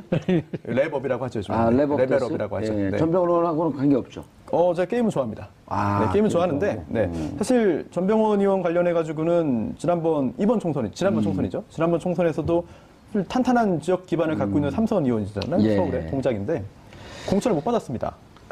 그 이유도 당시에 그 김종인 비대위 대표가 뭐 보좌진들 문제 때문에 뭐 공천을 할 수 없다라는 말을 했다는 그런 풍문도 있지 않습니까? 그런 것들을 종합해 볼 때 보좌진의 문제라고 한다면 전병헌 전 의원은 도덕적인 책임 정도로 그칠 것 같고 그리고 또 설령 전병헌 수석의 잘못이 있다 하더라도 그 시기를 좀 봐야 될 것 같아요. 예. 시점 자체가 이번 정권 출범하기 훨씬 전입니다.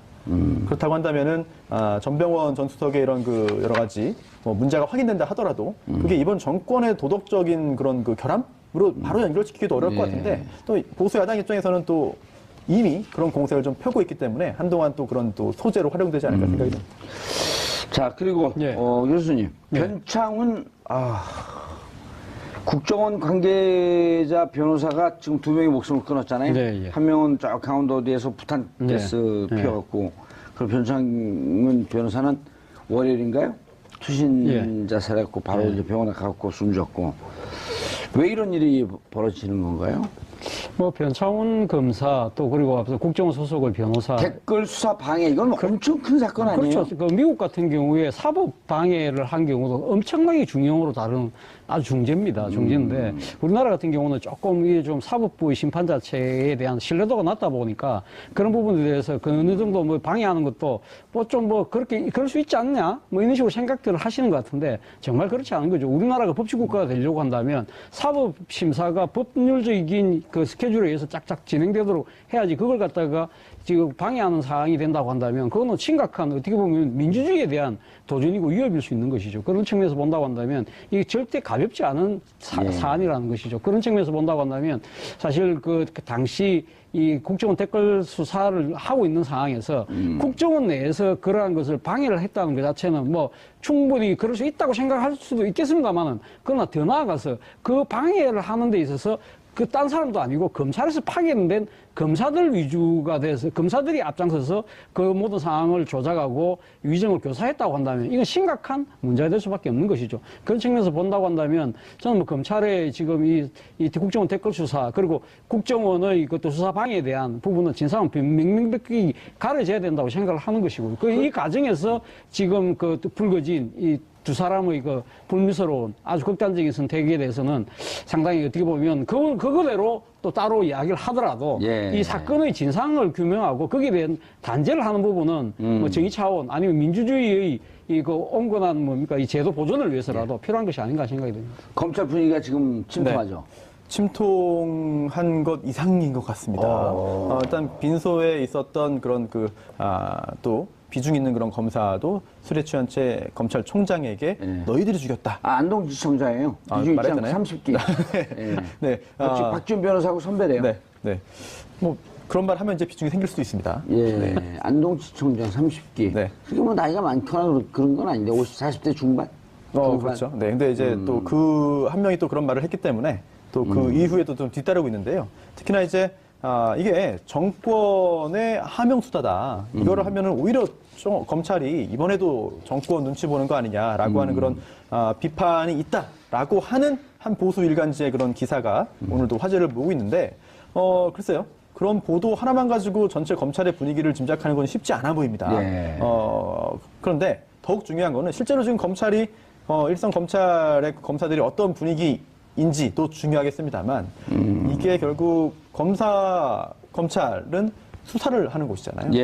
그렇다면은 적폐청산 수사를 함에 있어서 뭔가 걸림돌이 된다라고 한다면 또는 뭔가 걸림돌을 만들고 싶어하는 측에서는 이번 사건을 활용할 것 같아서 그 부분은 좀 우려스럽습니다. 이게 법으로 하게 되면 무슨 법에 예를 들었고 장호중, 이재용 이 두 분 남았잖아요. 그다음 국정원 직원들 4명. 만약에 법이 저촉이 된다고 하게 되면 심각한 법이 저촉이 되는 거죠? 그럼요.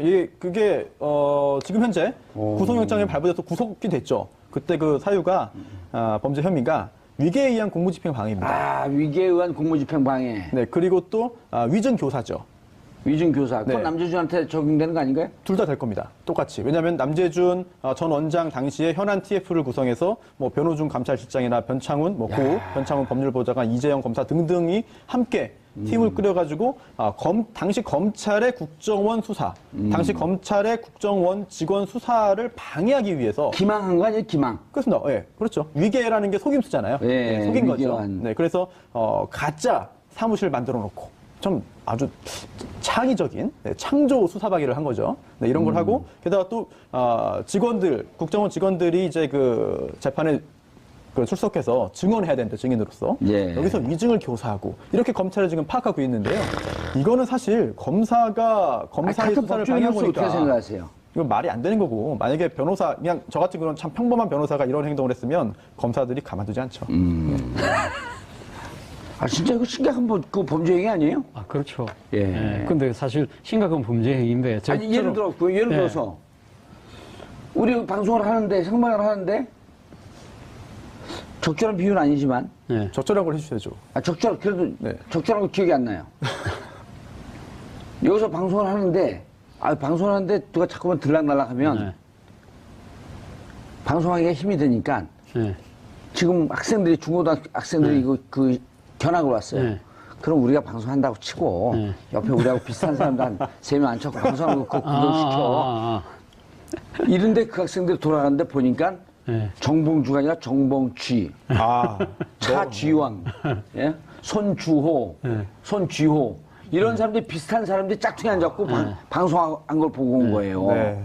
그럼 학생들이 열받지 않아요? 열받겠죠, 당연히. 이것만 봐도 열받으는데 5천만 국민을 속이려고 이 국정원 가짜 사무실을 만들어 놓고 증거를 갖다 해놓고 그것도 자기 친정 검찰에서 수사 나오니까 장호중 사나 남재준의 지시를 받았고 가짜 소리를 주고 네. 그리고 그걸 잘못할까봐 그 전날 리허설까지 하고 하고. 네. 그리고 그때 너희들 잘하고 있다 그러면서 장호준한테 금을 줬을 거 아니에요. 네. 누가 줬어요? 그렇죠. 뭐 그거는 뭐 그 금을 누가 줬느냐? 어디서 나온 돈이에요? 차재훈 교수, 정봉주, 우리의 손수 세금이죠. 우리가 준 돈이에요. 그렇죠, 우리가 그렇죠. 예. 우리 돈을 받아 네. 그 짓을 하고 네. 있는데 열받으니까 점심 먹은 게 다시 다 금방 소화가 돼요. 지금 민주당 그 국회의원이지만 금태섭 의원이 예. 사실 그 검찰로 검사 생활하다가 옷 벗은 계기가 그거 아닙니까? 검찰 수사를 어떻게 잘 받을 수 있는가? 그거는 합법적인 범위 그러니까 내에서 합법적인 범위 내에서 칼럼을 유전무죄, 썼는데 무전유죄니까 그 돈 없고 부분에 힘없는 사람들 들어가서 이렇게 어떻게 하라. 하라고 한 부분 그걸 문제 삼아서 현직 검사의 옷을 벗겼던 것이 가급 검찰 고위부의 행태입니다. 금태섭하고 친한데 근데 아니 근데 지금은 그거하고 비교가 안 되잖아요. 이거 그 우업 실제법 자체를 누구보다 잘 아는 현직 검사들이 아니, 이걸 갖다가 몇 년형이에요, 몇 년형? 조작을 했다? 법정형이요? 위계에 의한 업무 좀 아니 이게 증거 조작 아니에요 일단 또. 아, 예, 그렇죠. 예. 아 이거 심각한데. 심각하죠. 오래 살겠는데. 심각한 문제죠. 심각한 문제고 사실 이재용 그 검사가 가갖고 부인이 네. 면회갖고 펑펑 울었다는 거 아니에요? 지금 구속이 된 상태이고 기소가 되면은 유죄 판결이 선고될 가능성이 매우 높아 보이고요. 그리고 또 사실 검찰 내부에서도 이런 말을 했다고 합니다. 뭐 유족도 그렇고 조직이 시킨 대로 했다. 그런데 왜 이러냐? 그리고 또 살아생전에 세상을 뜨기 전에 구명을 해줘야지 왜 이렇게 하느냐라고 하는 이야기들을 이제 유족들이 하고 있다는데 물론 그 가족을 잃은 유족의 슬픔을 이해 못하는 바는 이해 아닙니다. 못하는 말 아니에요. 충분히 이해돼요. 그렇습니다. 그런데 하지만 그런 똑같은 말을 유족이 하는 건 다 이해됩니다. 하지만 검찰 내부에서 그런 이야기가 만약에 나온다고 한다면 그거는 정말 도저히 납득할 수 없는 부분인 거죠. 아니 우리가 지난번에 그 김기춘 실장도 박근혜 대통령 윗선에서 시키는 대로 했습니다. 이게 블랙리스트 화이트리스트 할 때 그때 우리가 여기서도 여러 차례 얘기했지만 특히 공무원들 일반 회사에서도요. 자 부장이 과장한테 야 새로 들어온 신입사원 마음에 안 들어 죽여버려. 아니면 때려줘. 같이 때려갖고 한 진단 한 4주 나오게 때려줘. 이게 부당한 지시 아니에요. 네. 부당한 지시는 네. 거부해야 할 그럼요. 그렇죠. 의무가 네. 있는 거예요. 모르고 네. 그냥 시킨 대로 했습니다. 무지는 면책 사유가 아니다. 이게 다 법률 용어예요. 특히나 이제 예전에 그 군사 정권 때 고문이 이제 자행됐는데 네. 그때도 안기부나 경찰에서도 고문들을 많이 했습니다. 예. 그때 위에서 시켜서나 시킨 대로 했다라고 했던 사람들 다 유죄 유죄잖아요. 판결이고요. 그럼요. 특히나 이제 형법에 강요된 행위라는 게 있어가지고 강요된 행위는 책임이 없어서 처벌을 못하게 돼 있습니다. 하지만 거기서 말하는 강요된 행위라는 게 위에서 그냥 상관이 시킨다고 다 되는 게 아니라 본인이나 어떤 그 친족들에 대한 뭐 목숨이 위태로울 정도의 그런 정도에만 강요된 행위로 인정되는 것이지 예. 분위기가 그랬는데요. 위에서 가가지고 열심히 국정원 도우라고 했는데요. 이런 말은 사실 법적으로는 하나만한 이야기인데요. 그렇죠. 설마 그런 얘기는 안 하겠죠. 자, 그럼 변창훈 검사가 목숨을 끊은 건 안타까운 그 상황이고 전에 국정원 소속의 변호사, 왜냐면 국정원도 변호사들 많이 있어야 되니까 그렇죠. 정모 변호사죠. 네. 그분 강원도에서 부탄캐스 펴놓고 그분 번개탄. 예, 번개탄. 번개탄. 그분 나이도 어려요. 네. 네. 나이가 어리죠. 예, 변창훈 검사도 이제 나이가 좀 많긴 한데 근데 변창훈 검사도 나이가 많지 않아요. 40대입니다. 소년급제했죠. 48세. 우리나라 48세. 42세. 예. 그러니까 69년생쯤 돼요. 네, 나이가 많지는 않죠, 사실. 네. 그 윤석열 지검장하고 그 사시 동기라고 그러니까 23기. 예. 9살 차이가 난다고 하니까 윤석열 지검장이 워낙 늦게 고시가 됐지만 윤석열 지검장은 평균 따지면은 네. 7년 늦게 됐어요. 7년 늦게 됐고 그러니까 이분은 변창훈 검사 2년 빨리 된 거예요. 네. 그래서 3학년쯤 된 거예요. 그렇죠. 네. 5학년까지 해도 빨리 되는 거, 5학년까지 맞습니다. 빨리 되는 거죠. 네. 4학년, 빠른 거죠. 엄청 빠른 거죠, 그것도. 학부 시절에 된다는 것 자체가 바로 소년급제라고 5학년까지 대학 졸업하기 전에. 예. 제가 사법고시 안 패스 못한 이유가 저는 5학년 안 다녔습니다. 고등학교를 4년 다니셨어요. 아, 어떻게 알았어요? 딱 걸렸네. 예, 그 질문하십시오, 그래. 아까 뭐 질문하시다가 막 갑자기 왜 사법고시를 안 봤냐고요. 교수님이 더 변호사, 법제보다 더 예. 훌륭한. 그래서 요것 때문에 이 네. 변창훈 사건 이게 그 불행한 사건 때문에 수사가 멈칫하거나 중지될 위험성은 없는 거죠. 오늘 그 수사팀에서 이런 이야기를 했습니다. 수사는 해오던 대로 철저히 수사하겠다. 그 이야기를 했습니다. 물론 윤석열 지검장 입장에서는 같은 동기고 또 누구보다 친했다고 그래요. 상당히 뭐 윤석열 지검장 입장에서 같은 동기지만 상당히 9살 어린 후배지만 상당히 명색한 두뇌를 갖고 있었고 그래서 아주 가까운 사이였지만 이 어떤 본인이 지휘하는 수사에 의해서 이 지금 이 극단적인 선택을 하면서 상당히 비극적인 사태가 벌어진 부분에 대해서 가슴 아파하고 그 때문에 어제 사실 상당한 고민 끝에 문상을 하러 가지 않았다고 합니다. 유족들 더 오히려 감정을 자극할까 싶어서 안 갔다고 하지만 그러나 공과 사는 분명히 구분해서 하겠다는 것이 서울지검 수사팀의 입장인 것을 본다고 한다면 저는 이 부분에서 분명한 수사는 뭐 중단 없이 갈 수밖에 없지 않을까 하는 생각입니다. 사실 중앙지검 어디에 배정 몇 차장한테 배정이 된 거예요 이게? 잘 모르겠는데요. 아니, 그게 그 배당이 어디 있는지 구체적으로 뭐 그런 건 그렇게 중요하진 않은 것 같아서 잘 모르겠는데. 왜 그러냐면 네. 3차장이 누구죠? 최근에 3차장이 기자들한테 티타임에서 얘기했던 걸 제가 계속 전달을 받고 있는데 3차장 한동훈 있습니까? 한동훈 검사 기억나시죠? 한동훈 검사 몇 개예요? 27개, 28개? 잘 몰라요. 기술이라는 거죠. 사실. 한동훈 검사가 27개인가 28개인데 한동훈 검사가 초임 검사 때부터 SK 비자금 잡고 그 2000년 초반에요? 아니, 혼자 하지 않았을 거 아닙니까? 누가요? 그 검사가 한 차장이 그 당시에 누가 같이 했는데 이 이론을 만드는데 능하고. 아 그래요? 예, 그리고 대우 분식회계도 잡았고. 그리고 이번에 삼성. 네. 삼성 자금 흐름 잡는데 그 특검팀에 한동훈 검사가 있었죠. 그래갖고 그 고수 손발을 맞춰갖고 이제 윤석열 지검장이 같이 하는 게 좋겠다 그래갖고 27인가 그때쯤 되는데 그 별명이 알파고예요, 알파고. 머리가 좋은 거. 머리가 상당히 좋은 모양이시네. 그리고 게임 잘해요. 그래요? 게임 잘해서 알파고 우리가 수학 과학 문제를 풀듯이 네. 그쪽이 천재적이에요, 알파고. 한동훈 검사. 이번에 국감 때 나왔고 직원도 좀 하고 그랬잖아요. 검색해보면 유튜브에 떠요, 한동훈 검사. 찾아보겠습니다. 예, 근데 그분하고 변창훈 검사하고 친구라는 얘기가 있어요. 아하. 예. 제가 만주 변호사 아니에요. 네. 아니 그런 부분에 있어서 굉장히 탁월한 그런 정보력을 갖고 계신 것 같습니다. 이 정도 빙산일까요? 블라디미르 수사할 때 보면은 제가 다 방송에서 얘기한 게 미리 기시감 다 알고 있으면서 예지감을 딱딱 던져줬거든요. 네.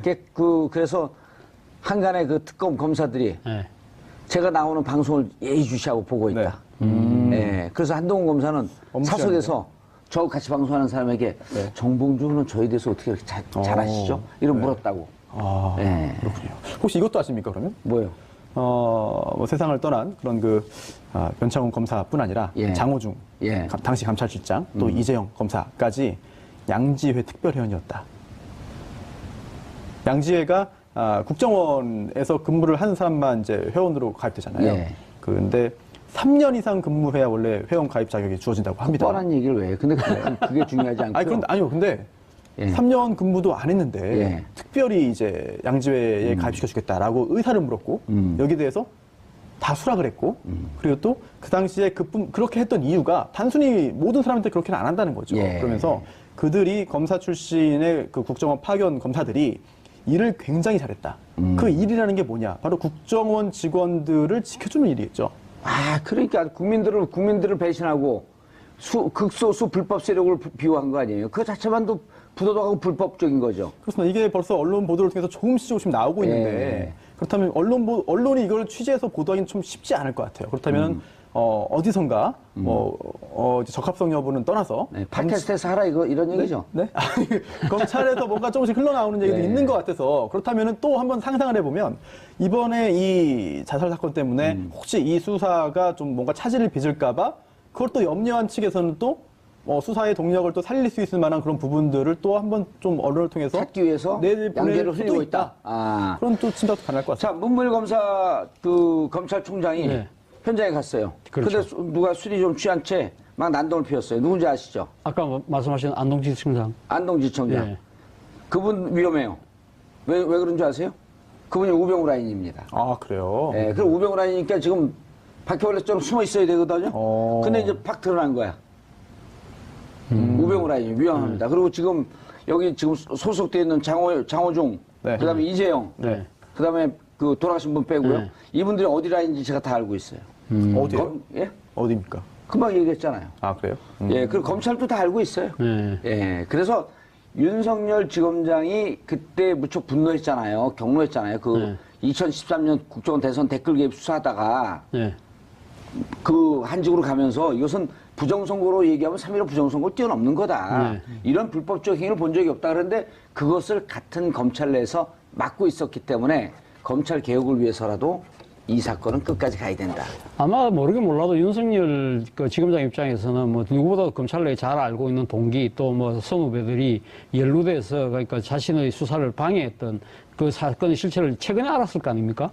상당한 배신감을 아마 느끼지 않았을까 하는 생각. 알았어요. 아, 그때도 미리 알고 알았는데 있었다. 권력에 밀렸고 떠날 수밖에 그러니까 없었죠. 선사 그까지 알았을까요? 국정원 내에서 그건 그런 몰랐죠. 식으로 예. 조작을 하고 이렇게 뭐 수사 사무실을 그 가짜로 만들고 예.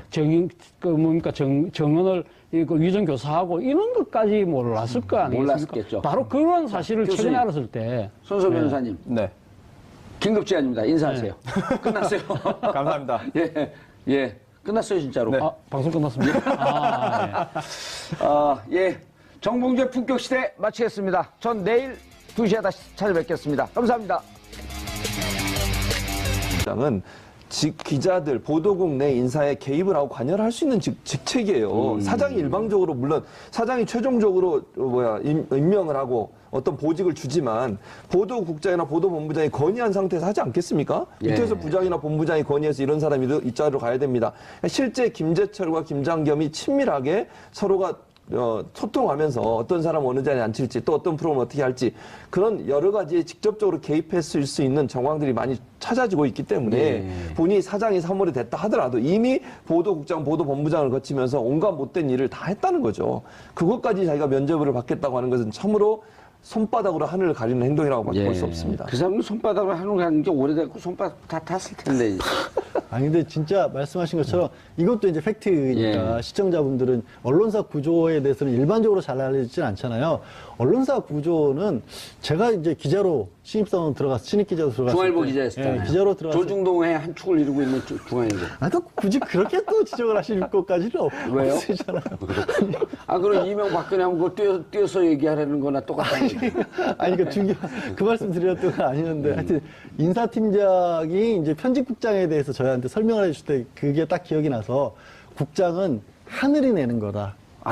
언론사에서의 국장은 하늘이 내리는 거다. 라는 얘기를 할 정도로, 실제 실무에 있어서는 이제 보도 편성 본부장이나 신문사의 편집국장이 사장은 경영을 하다 보니까 뭐 광고 따오고 뭐 이런 거 다 책임져야 되는 거고 실제 안에 보도와 관련된 그러니까 언론의 공정성과 관련된 부분은 보도국장이 다 책임지는 거죠. 국장. 야, 그럼요. 국장은 하늘이 내는 거다. 그러니까 아니 실제 보도국 관련해서 말이 멋있잖아요. 국장은 하늘이 내는 거다. 그리고 그거는 농민이 내는 거다. 그거 알아요? 농민이 내는 거. 된장은 농민이 내는 거다. 갑자기 거기서 된장이 점심에 된장찌개 드셨어요? 맞아요. 어떻게 알았어? 아니 그 된장 얘기하시니까 오, 양도사. 냄새가 살짝 나는 것도 같습니다. 근데 양치를 3번 했어요.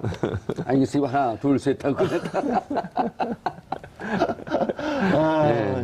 아니, 근데 지금 김장겸 사장의 해임 7가지 이유를 밝혔어요? 예, 그렇죠. 예, 빨리 얘기해 주면 아세요. 우리 예. 최준봉 천천히. 교수님 다 내용이 좋은데 빨리 말이 빠르죠, 제가. 네, 맞습니다. 말이 늘 빠른 건 블라디미르. 정의님 저한테 늘 지적하는 게 말이 예, 빠르다고. 천천히 얘기해도 다 천천히 이해해. 그럼요. 얘기하겠습니다. 화가 나면 제가 말이 빨라지거든요. 네. 첫 번째, 방송의 공정성과 공익성이 훼손됐다. 공정성을 훼손했다. 그렇죠. 이거는 이제 보도본부장, 보도국장을 하면서 예. 실제 프로그램에 방송에 못 나가게 한다거나 예. 박근혜 전 대통령의 이미지를 좋게 만드는 보도를 만들려고 한다거나 이런 지시들이 알겠습니다. 있었다는 것이고요. 공정성에서 이제 그건 다 알아. 그렇죠. 사람들이. 그다음에 MBC를 정권의 방송으로 정권의 방송. 이명박 박근혜 정권의 복무하는 방송을 그렇죠. 만들었다. 그렇게 만들겠다. 예. 그다음에 노조 탄압 인권 침해 있었죠. 노조 탄압 같은 인권 침해는 그 뭐 CCTV 같은 걸 설치해 가지고 감시하는 경우도 있었고요. 예. 노조 활동한 사람들에게 등급을 제일 낮은 등급을 둬서 좌천시키는 이런 일도 있었고요. 그다음에 뭐 사장의 리더십 당연히 없죠. 시용 기자들 뽑아가지고 메꾸고 이런 일, 물론 김재철 사장부터 시작됐습니다만 예. 경영 지침의 불이행, 박문진 경영 지침의 불이행이라고 하는데 박문진이라고 하는 것은 아까도 말씀드린 공익기관이기 때문에 공익적 목적으로 방송이 복무를 해야 될 텐데 그런 역할을 안 하고 정권 친화적인 방송을 했다는 점, 신뢰와 품위의 추락, 그다음에 무소신, 무능력, 무대책. 이건 뭐 더 이상 말이 필요 없을 것 같습니다. 예, 그러니까 이번에- MBC가 잘 아시는 것처럼 예. 시청률도 엄청나게 떨어졌고요. 그렇죠. 7번 같은 경우 무소신, 무능력, 무대책 이건 3노네, 3노. 그렇죠. 예. 이번에 우리가 중국에 사드 발표하면서 3노 정책 삼노를 했잖아요. 얘기했죠. 네. 더 이상 설치도 하지 않겠고. 예. 뭐 한미일 동맹도 군사동맹 안 하고. 아, MD도 아니고 한미일 군사동맹 안 아니다. 하겠다. 네, 맞습니다. 그걸 좀 본따고 이거 최강 변호사 만든 것 같은데. 무소신, 무능력, 무대책 이거 참 아우 창피해서 어떻게 살아 이거. 본인들은 그렇게 생각 안 하니까. 이른바 이제 법적으로 정권으로부터 탄압받고 있다. 그렇죠. 확신범이라고 생각을 하는 거죠. 아. 본인들은 정치, 오히려 MBC가 지금까지 그 전에 비정상적으로 운영된 것을 정상화시켜서 내가 그걸 유지하고 있는데 정권이 바뀌는 바람에 갑자기 그렇죠. 노조가 장하고 있었던 좌빨 방송이었다. 그렇죠. 그거를 정상화시켜 왔는데 정상시켜서 일배 방송을 만들겠다. 일배방. 그러니까 왜냐면 그 장악한다는 얘기가 정확히 맞아 들어가는 게 해직 기자들 중에 녹취록까지 나온 분이 박성재 기자였던가요? 이유 거기- 없다, 너 딸 자르는 거. 자를 이유가 없다. 자기들끼리 얘기하면서 하지만 얘는 지금 너무 그 극렬하게 노조 활동하는 친구이기 때문에 일단 잘라놓고 봐야 된다라고까지 예. 자기들이 그렇게까지 애를 써서 정상화시켰는데 정권 바뀌는 바람에 다시 비정상으로 갈까봐 걱정이 많으실 겁니다. 예. 무소신, 무능력, 박문진, 경영 지침, 불이행. 야, 어떻게 저 최악의 평가인데 저렇게 그러니까요. 되면. 사장으로서의 자격이 없는 거죠. 예. 그러니까 빨리 아, 물러나야 친구들 됩니다. 사이에서도 소주 먹다. 예. 야, 너 무능력해. 그럼 칼부림 나요. 싸움 나죠. 큰일 나죠. 그러면 너 내가 무능력하다 그랬었어? 아니, 미안해. 무소신이야.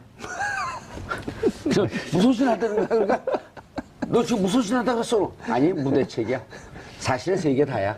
끊어야겠네요, 인연을. 예. 그러면 인연 끊어야죠. 그 정도면. 본인이 살아왔던 공인의 삶이었잖아요. 기자라고 하는 것. 그렇죠. 거기에 그냥 최악의 평가를 내렸는데. 그런데 제가 말씀드렸다시피 확신범이다 보니까 네. 그거를 그렇게 지적하는 사람들이 잘못됐다고 지금 맞서고 있고 이게 만만치가 않은 게요. 예.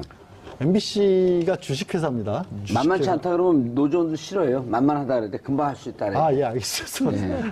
MBC, 노조원들 고생하고 계시죠. 그럼요. 지금도 파업 중이잖아요. 만만합니다. 시간만 조금 더 걸릴 수 있습니다. 근데 네. 주식회사이기 때문에 우리 이제 다들 잊고 계신 것 중에 하나가 어쨌든 주식회사는 소유와 경영이 분리됩니다. 그렇기 때문에 1월 8일 수요일 첫 번째 주제 들어가겠습니다. MBC, KBS 공영방송 정상화. 이 문제 관련해서 대한민국 최고의 전문가를 자칭하는 누굽니까? 낚였어요. 소개하기 전에 나오지 말라 그랬죠. 자, 최진봉 교수님. 예. 안녕하십니까. 성공회대 신문방송학과 교수님 자리하셨습니다. 안녕하십니까. 예. 성공회대 나온 분들 다 성공했으면 좋겠어요. 그래야 되겠죠. 네.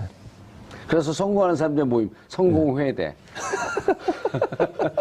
아, 좋은 얘기예요. 좋은 얘기네요. 오랜만에 나왔더니 방송 분위기가 훨씬 화기애애해진 것 자, 같습니다. 양지탕 사장님. 아니 특정 업체를 계속해서 홍보하시면 괜찮아. 이제 아니, 제가 모델료라도 받으면 모르겠는데 그건 콘서트 하나 먹는 거로. 왜냐면요, 더 먹으면 예. 저거로 걸려요. 아 걸릴 수 있습니다. 예. 탕이라도 그냥 하나 예, 양지탕이라도. 저 그거 말 금방 소액 매수해요. 자, 양지열 변호사님 자리하셨습니다. 안녕하세요. 예. 자리가 좀 바뀌니까 편해졌죠? 네. 편해졌습니다. 가깝고 이렇게 얘기하는 이걸 방송에서 아무도 몰라요. 아, 그렇군요. 이게 우리가 이렇게 일렬로 쭉 서 있는 거에 군사문화의 유산이라고 제가 하지 말자고 계속 그랬어요. 그거는 이렇게 서 있어요. 쭉 사열하듯이 서 있다가 쿡 찌르면 네! 교수 최주봉 말씀드리겠습니다. 또, 자, 양지열 변호사 쿡 네! 변호사 양지열 말씀드리겠습니다. 이거거든요. 병영문화식 토론. 근데 확실히 가까우니까 그러니까 이게 얼굴이 방송하는 것 가깝죠, 같지가 이렇게. 않고 좀 옆에서 사담하는 느낌이 좀 들긴 하네요. 청취자도, 시청자분들 훨씬 편하고 또 두 분들이 그 전에는 뭐가 문제냐면 저게 그 불통의 문화거든요. 한 사람이 얘기 끝날 때까지 기다려야 돼요. 근데 틀린 얘기를 할 수도 있거든. 이견 있는. 그럼 언제든지 끼어들어서 이게 소통을 하라 이거예요. 이제 사이가 좋은 사이면 모르겠는데 막 서로 안 좋으면 너무 가까워서 안 좋은 사이도 이거로 토론하면요. 좋아져요. 그래요. 진짜로. 제가 경험을 해봤거든. 알겠습니다. 그리고 이게 이 부드럽잖아요, 선이. 네. 네. 보통 딱딱하게 이렇게 정사각형으로 하지 않고 이렇게 부드럽게 하는 것은 세상 물 흐르듯이 순리에 따라서 가라. 이것도 이게 시청자분들께서 보실 수 있나요, 이 테이블? 다 보이죠. 보여요? 다 보이죠. 저 보이 보이네, 나오잖아요. 보이네. 저도 처음 앉아보고 깜짝 놀랐어요. 이게 이 도대체 파란색은 무슨 민주당을 의미인가? 뜻하는 건 절대 아닙니다. 알겠습니다. 그래서 이게 이제 이탈리 스페인 스페인. 바르셀로나가 낳은 그 중세 예. 거장 건축물의 거장 가우디의 그 선의 흐름이 물방울과 빛의 흐름이거든요. 네. 그래서 그것을 본다는 거예요. 아, 근데 카탈루냐 독립 문제 때문에 거기 시끄러운데. 독립 시끄럽죠. 시끄러워도 건축물은 영원한 거예요. 예. 네, 알겠습니다. 안전하네, 까탈라냐. 그 좋잖아요, 부드럽고. 네. 그리고 또 이게 이제 사실은 이게 사람을 상징한 거예요. 사람 예. 진짜. 다리. 아, 예. 그렇네요. 이쪽으로 그리고 이렇게. 근데 손이 없잖아요. 왜 없겠어요? 이거 머리, 손은 없고 다리만 있잖아요. 팔짝 끼고 있나요? 아니요. 지적하는 건 삼가하고 발로 뛰는 것은 열심히 하라. 해설에 해몽이 다니시네요. 꿈보다 정말 해몽이 다니시네요. 설계하셨나요? 제가 설계했어요. 아, 그러셨군요. 라고 주장하고 싶어요, 그냥. 그래서 우리가 평상시에 남 지적하는 거에 익숙하지 말고 팔은 가만히 갖고 있고 발로 뛰어라. 부지런한 민족. 좋잖아요. 그렇게 앉으면 편해요. 네, 훨씬 편합니다. 네. 이렇게 병행 문화 때는요, 혼자 떠들고 막 혼자 웃으면 저기 있는 사람들이 웃어야 될지 말아야 될지. 왜냐하면 군대에서 잘난 척하고 나대면 주의봉으로 빡 때리잖아요. 그 박정희 대통령 국무회의 할 때 그랬었잖아요. 다 일렬로 쫙 앉아가지고 노트북 탁 받아적고. 받아 적고 있고 한마디도 말하려고 의견 일일이 들어봐야 되나요? 그런 얘기하고. 청와대 주임 바뀌면 이제 국무회의도 이렇게 또 원턱으로 앉아갖고 그렇게 편하게 해야 돼요. 그럼요. 그리고 소모임을 자주 해야 돼요, 소모임. 맞습니다. 예. 이런 정도 이렇게 그렇죠. 두세 명, 한 세네 명. 많아봐야 한 6, 7명. 그 토론이 되는. 자, 어쨌든. 자, 그런 걸 제대로 하지 않아서 MBC, KBS가 이렇게 개판이 됐다. 요즘 나쁜 거에 개란 말씀 안 돼요. 안 되죠. 그게 요즘 반려견 문화인데. 그래서 요즘은 그 개 대신에 쥐로 바꿨어요. 쥐판 됐다. 쥐는 항의할 일이 없죠. 항의할 일이 없죠. 누가 쥐 키우는 사람 없잖아. 근데 지난번에 그 쥐 그림으로 포스터 그렸다가 뭐 처벌받고 그랬잖아요. 항의한 사람 한 명 있지 않겠습니까? 그렇죠. 누구였었죠? 무슨 담인데? 그렇죠. 근데 아무튼 그걸 처벌하라고 한 사람 있지 않겠습니까? 그 사람이 그 사람들 다 지금 싹 밑으로 그렇군요. 바퀴벌레처럼 밑으로 숨었어요. 그러니까요. 예. 참 진짜 9년 동안 했던 걸 보면 기가 막혀요. 기억을 다 되짚어내기도 어려워요. 너무 많은 일들이 아니, 있어서. 너무 주제가 많아갖고 그렇죠. 무슨 댓글에 사이버 사령부에 기무사령부에 뭐 특수활동비에 특활비라 그러니까 요즘 학생들이 그런데요. 특활비가 그렇게 많아요? 중학교 고등학교 때 특활비 있잖아요. 그러게. 진짜 거기로 연결이 되겠다. 예, 그럼요. 그 친구들이 들었을 때는 우리가 줄여갖고 그렇죠. 특활비라 그러잖아요. 특활비를 40억씩 뭐 4,800원씩 갖다 썼다 그러니까 예, 맞습니다. 정말 깜짝깜짝씩 놀래긴 하겠네. 1년에 한 고등학교 특활비가 전체 예산이 3천만 원이 안 돼요. 3천만 원 나오면 어마어마한 나온 거예요. 그렇죠. 그것도 1천만 원 많네. 안 짜일 거예요, 그게 아마. 자, MBC부터 얘기할까요? 네, 그러시죠. MBC 지금, MBC는 아니구나. 방금 지금 MBC 아, 저희가 예. SBS 시청자위원. 시청자위원. MBC하고 특별히 관계는 없습니다. MBC가 저를 싫어합니다. 왜요? 맨날 비판한다고 MBC 그럼요. 물러나라고. 지금 MBC, KBS가 우리 좋아하지 않죠. 그렇죠. 예. 다 찍힌 사람들 아니겠습니까? MBC의 상황을 좀 정리해 주시죠. 어떻게 되고 있는지. 그러니까 MBC는 사실 이제 고영주 이사장에 대해서 박문진 예. 이사장에 대해서 불신이 많이 통과가 되면서 이사장직이 상실이 됐죠. 예. 그리고 새로 이사장을 뽑았는데 전에 이제 자, 일단 우리 야권. 그 시청자분들이 다 알 것처럼 생각하는데 예. 처음부터 다시 짚어줘도 돼요, 이럴 때는. 자, MBC. 사장을 해임시킨다는 게 그렇게 쉬운 일이 될 수는 없어요. 법적으로 가면. 왜냐면 말씀드렸다시피 주주가 있고 경영은 총책임자가 사장이니까 예. 이게 박문진 이사회에서 해임을 결의를 하더라도 만약에 내가 응하지 않으면 다시 주주총회를 열어야 되는 거거든요. 결국에는 박문진 이사회에서 결의한 거를 주총에서 사장의 어떻게 임명과 관련된 사항은 주주총회 전속사항이거든요. 정결사항이에요. 근데 주주총회를 모을 수 있는 것은 대표밖에 안 돼요. 그래서 대표가 거부를 하면 주주들이 열어달라고 다시 법원에 신청을 해야 되니까. 대표는 박문진 이사장 아니에요? 아니. 사장. 현행 사장. 그래요? 대표 이사. 대표 이사. 박문진은 주주들을 대표하는 이사인 이사예요. 거고, 네. 거기서 선임을 일단 해놓으면, 말씀드렸다시피 소유 따로 경영 따로기 때문에, 예.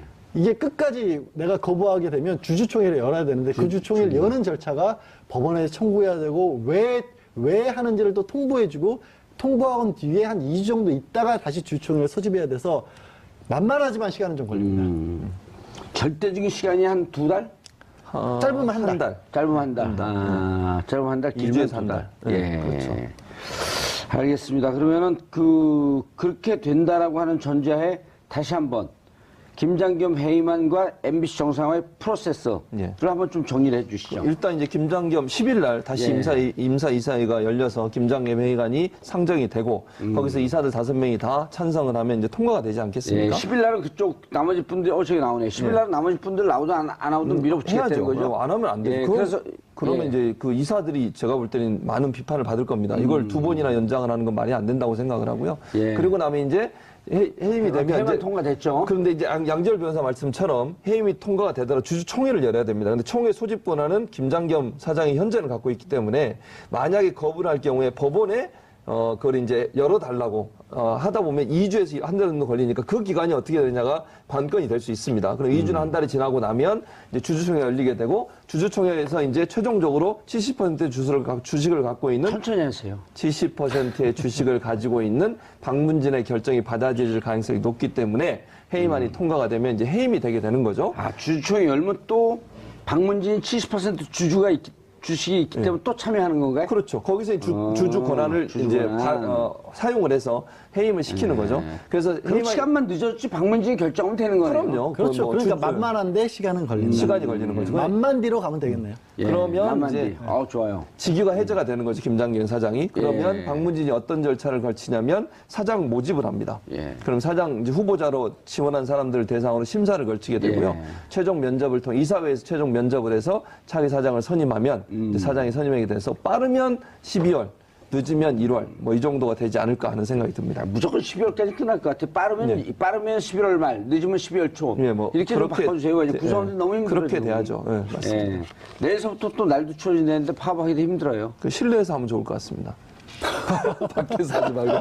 롭이 넓잖아요. 롭이 안정하고. 롭이 좋아요. 지금 교수님 말씀하신 건 새로운 사장이 돼서 완전 안정하고 사장만 일단 해임만 돼도 노조원들로서는 그럼요. 파업 지속 안 하셔도 되죠. 그럼요. 예. 파업은 그 이제 접으셔도 돼요. 사장만 진짜 쫓겨 나가면. 그러면 11월 말이나 12월 초쯤은 사장이 뽑힐 것이다. 예. 그럼 구성원들 다 돌아온대. 자, 마지막 문제. 네. 시험 보고 있나요? 마지막에? 아니요. 교수님 앞에 두고 있으니까 시험 치르는 것 같은 기분이 자꾸 들어요. 마지막 문제. 예. 이분들이 지금 파업을 했잖아요. 예. 공공의 목적으로 파업을 했잖아요. 예. 그럼 임금 지급해야 되는 거 아니에요? 그렇죠. 판례가 있어요. 예. 예. 그러니까 회사에 해악을 끼쳤다고 볼 수 있는, 그러니까 이게 뭐든지 손해배상을 하는 것은 그 사람의 잘못이라고 인정해야 되는 부분이 나와야 되는 예. 거거든요. 근데 지금 하고 있는 파업에 대해서도 일단 잘못이라고 볼 것이냐, 가능성이 별로 없을 것 같아요. 그렇죠. 일단 주주가 지금 박문진이 70%가 대부주가 있고 경영권이 바뀌게 되면 그거는 이제 청구하는 게 사장들이 청구하는 거잖아요. 예. 그러니까 사장이 바뀌게 되면 손해배상 청구를 누가 하겠습니까? 그걸 지금의 사태에 대해서 잘 잡았으면 좋겠다고. 법원으로 설령 어떤 정말 말도 안 되는 가정이지만 신임 사장이 청구를 한다고 할지라도 예. 법원에서조차도 이런 정도의 상황을 봤었을 때 이 파업으로 인한 손실이 있다라고 보기 어려울 것 같아요.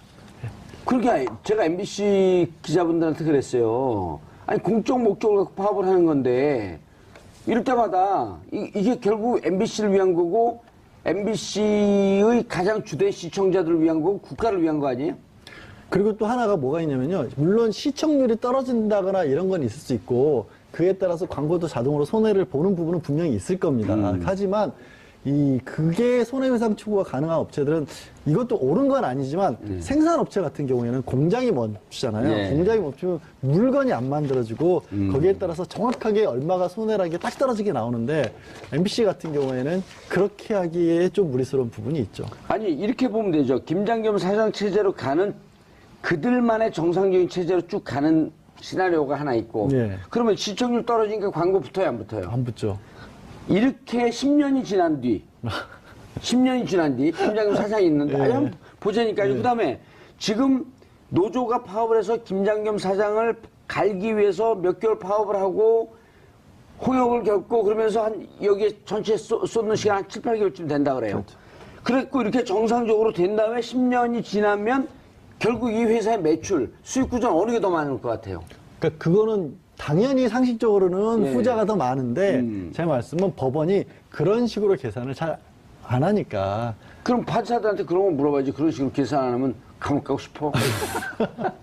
그러니까 해외에 해외 누구 갔어요? 네 명이 안 간 거예요. 네 명이 안 나버린 거예요. 네 명이 다 해외를 갔어. 태국에서. 금지를 시켜놔야지. 근데 범죄를 저지른 사람들은 아니니까. 물론 고영주 사장은 재판을 받고 있는 중이긴 합니다. 예. 허위사실 유포와 명예훼손으로 문재인 대통령에 대한 허위사실 유포로. 하지만 그게 이제 출국을 금지할 정도는 아니었다고 했기 예. 때문에 이분들이 태국에서 하는 국제 방송 세미나라는 거 하려고 참석을 하려고 출국을 했답니다. 근데 지금 온 나라가 사실 예. MBC가 지금 몇 달째 비정상적으로 재방송을 틀어내고 있는데 그거 해결해야 되는 시점에 갑자기 1년 전부터 잡혀 있었던 사업이고 저게 이사들이 꼭 가야 되는 사업은 아닌 거거든요. 예. 그래서 원래는 그렇다고 오해하시면 안 되는 게 이사회는 할 수 있습니다. 왜냐하면 9분 중에 5명만 참석을 하면 예. 모든 그러니까 특별 가결 정적수가 아니기 때문에 과반수 이상 참석해서 과반수 의결하면 되지만 그래서 또 나중에 갔다 와서 또 뭐라 그럴까봐 이틀을 미룬 겁니다. 근데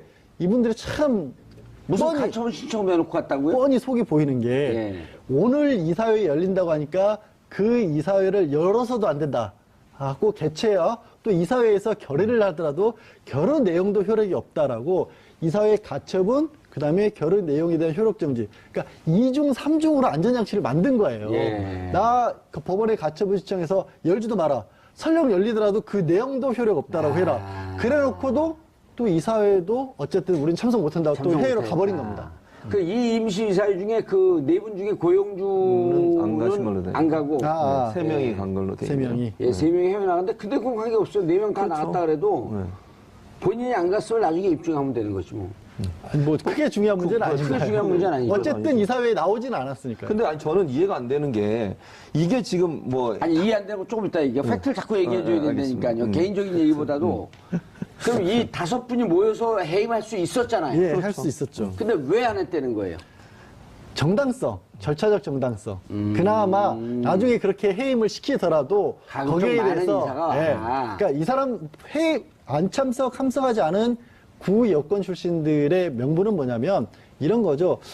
이건 정치적인 어떤 탄압이다. 그렇기 때문에 우리들을 빼고 나서도 급조해서 이게 이사회를 열어놓고 우리는 법원에까지도 이걸 하지 말아달라고 신청을 했는데 그것조차 무시하고 그냥 강행을 한 거다는 얘기가 나중에 나올까봐 한 번 더 기회를 주기 위해서 10일로 미룬 겁니다. 그런데 오늘 네. 이사회에서 나오라 그랬잖아요. 김장겸 네, 사장. 나오라 그랬죠. 나왔는데 그 사원들이 노조원들이 김장겸 물러나라 그러니까 그거 보고 지금 뭐 회의할 분위기 아닙니다. 갔다면서요? 그러니까요. 그것도 말이 안 되는 거 아니겠습니까? 사장이 예를 들면 와서 당연히 그 지금 김장겸 사장이 얼마나 논란이 되고 있으면 취재진도 얼마나 많이 왔겠어요. 일반적으로 회의장에 들어올 때 뭐 국회도 마찬가지 아니겠습니까? 논란이 되는 어떤 사안이 있을 때는 거기에 뭐 노조원도 올 수 있고 취재인도 와서 질문할 수 있는 거 아니겠습니까? 취재하는 입장에서. 근데 그걸 빌미로 해서 회의장에서 2분인가 3분 만에 돌아가 버렸어요. 그 이사회를 무시하는 거 아닙니까? 본인의 해임권을 갖고 있는 임명과 해임권을 갖고 있는 이사회에 출석하라고 통보를 받고 왔다가 그래서 이제 전화를 한 건 최강욱 이사가 전화를 했어요. 왜 안 오냐? 그랬더니 한단 소리가 이런 분위기에서 회의 참석할 수 없습니다. 이러고 돌아갔다는 거예요. 얼마나 이사를 무시하는 행동이면 그런 행동을 하겠습니까? 뭘 믿고 그러는지 모르겠어요. 저는. 그래서 이런 태도 자체도 문제가 있고요. 노조원들이 그래서 돌아가려고 하니까 회의장 길 비켜줬어요. 가라고 들어가라고. 왜냐면 노조원들이 처음에는 반대하고 물러나라 그러고 자진 사퇴하라고 그러다가 이제 본인이 나 이러면 돌아가겠다 하니까 길 터줬는데도 들어가라고. 예, 그랬는데 그걸 빌미로 해가지고 다시 그냥 회의장에 안 들어가고 돌아가 버린 거죠. 아니 그 노조들이 이렇게 쫙 길 터진 걸 이른바 이제 노조의 기적. 모세의 기적이 아니라 노조의 기적. 본인은 네. 길을 터줬는데도 불구하고 네. 엘리베이터에 갇혀서 꼼짝달싹 못하는 상황이었다라고 주장을 하고 있습니다. 그래서 소명서까지 내겠다고 근데 그 합니다. 멀쩡한 MBC 그 기자 출신이고 직원이잖아요. 왜 근데 그렇게 이상해졌어요? 근데 생각을 해보면요. 그 전에 예를 들어서 해임을 하거나 할 때는 경찰 공권력까지 동원해가지고 노조들 다 쫓아내고 정윤주 사장 끄집어냈잖아요. 그렇게 강제로 끄집어냈었잖아요. 노조원들이 막아서는데도 불구하고 경찰들이 다 연행해가지고 정윤주 사장 임명을 했었거든요. 공무집행 방해입니다. 연행하겠습니다. 그럼 노조원들 다 연행했고. 그렇죠. 그러니까 방송국을 세상에 지금 생각해보면 너무 황당한 게 방송국을 경찰 경력이 동원해서 그렇게 둘러싸고 있었다는 게 그건 정말 국가적인 망신이었거든요. 그거 한 번 하는 것 할 때마다 전국 그 세계에서 언론 자유지수. 팍팍팍팍 떨어졌잖아요. 그래갖고 한 70위까지 떨어졌어요. 한 원래 29위인가 하다고 했다 70위까지 떨어져 버렸죠. 30위권 안에 들어가 있다가 70위까지 떨어졌죠. 그러니까 그런 일을 했고 지금은 말씀하신 것처럼 뭐라고 하니까 들어가십시오라고 했는데 엘리베이터가 고장이 MBC 새 건물을 가는데 고장이 났나 봐요. 네, 그렇습니다. 작년에 3월에 예. 김장겸 사장 임명할 때부터 예측됐던 일 아니에요? 그렇죠. 그때 정권 바뀔 것 같으니까 날밖에 해놓고 맞습니다. 이렇게 임기가 있는데 어떻게 할 거냐. 예? 근데 김장겸 사장 3월 얘기했다라는 게 본인이 계속해서 이게 또 변명거리가 되고 있어요. 나는 지금 이제 김장겸 사장 해임 사유로 들고 있는 것이 여러 가지로 직원에 대한 부당 정보라든가 공정성을 해치는 행위라든가 아니면 그 어떤 노조 탄압 이런 것들을 다 들고 있는데 3월에 왔으니까 나는 알 바 아니다라는 식으로 얘기를 하고 있거든요. 근데 아시다시피 이제 그걸 아셔야 되는 게 이분은 계속해서 보도국장을 맡아서 MBC 보도에 가장 중요한 일을 하고 있었던 거죠.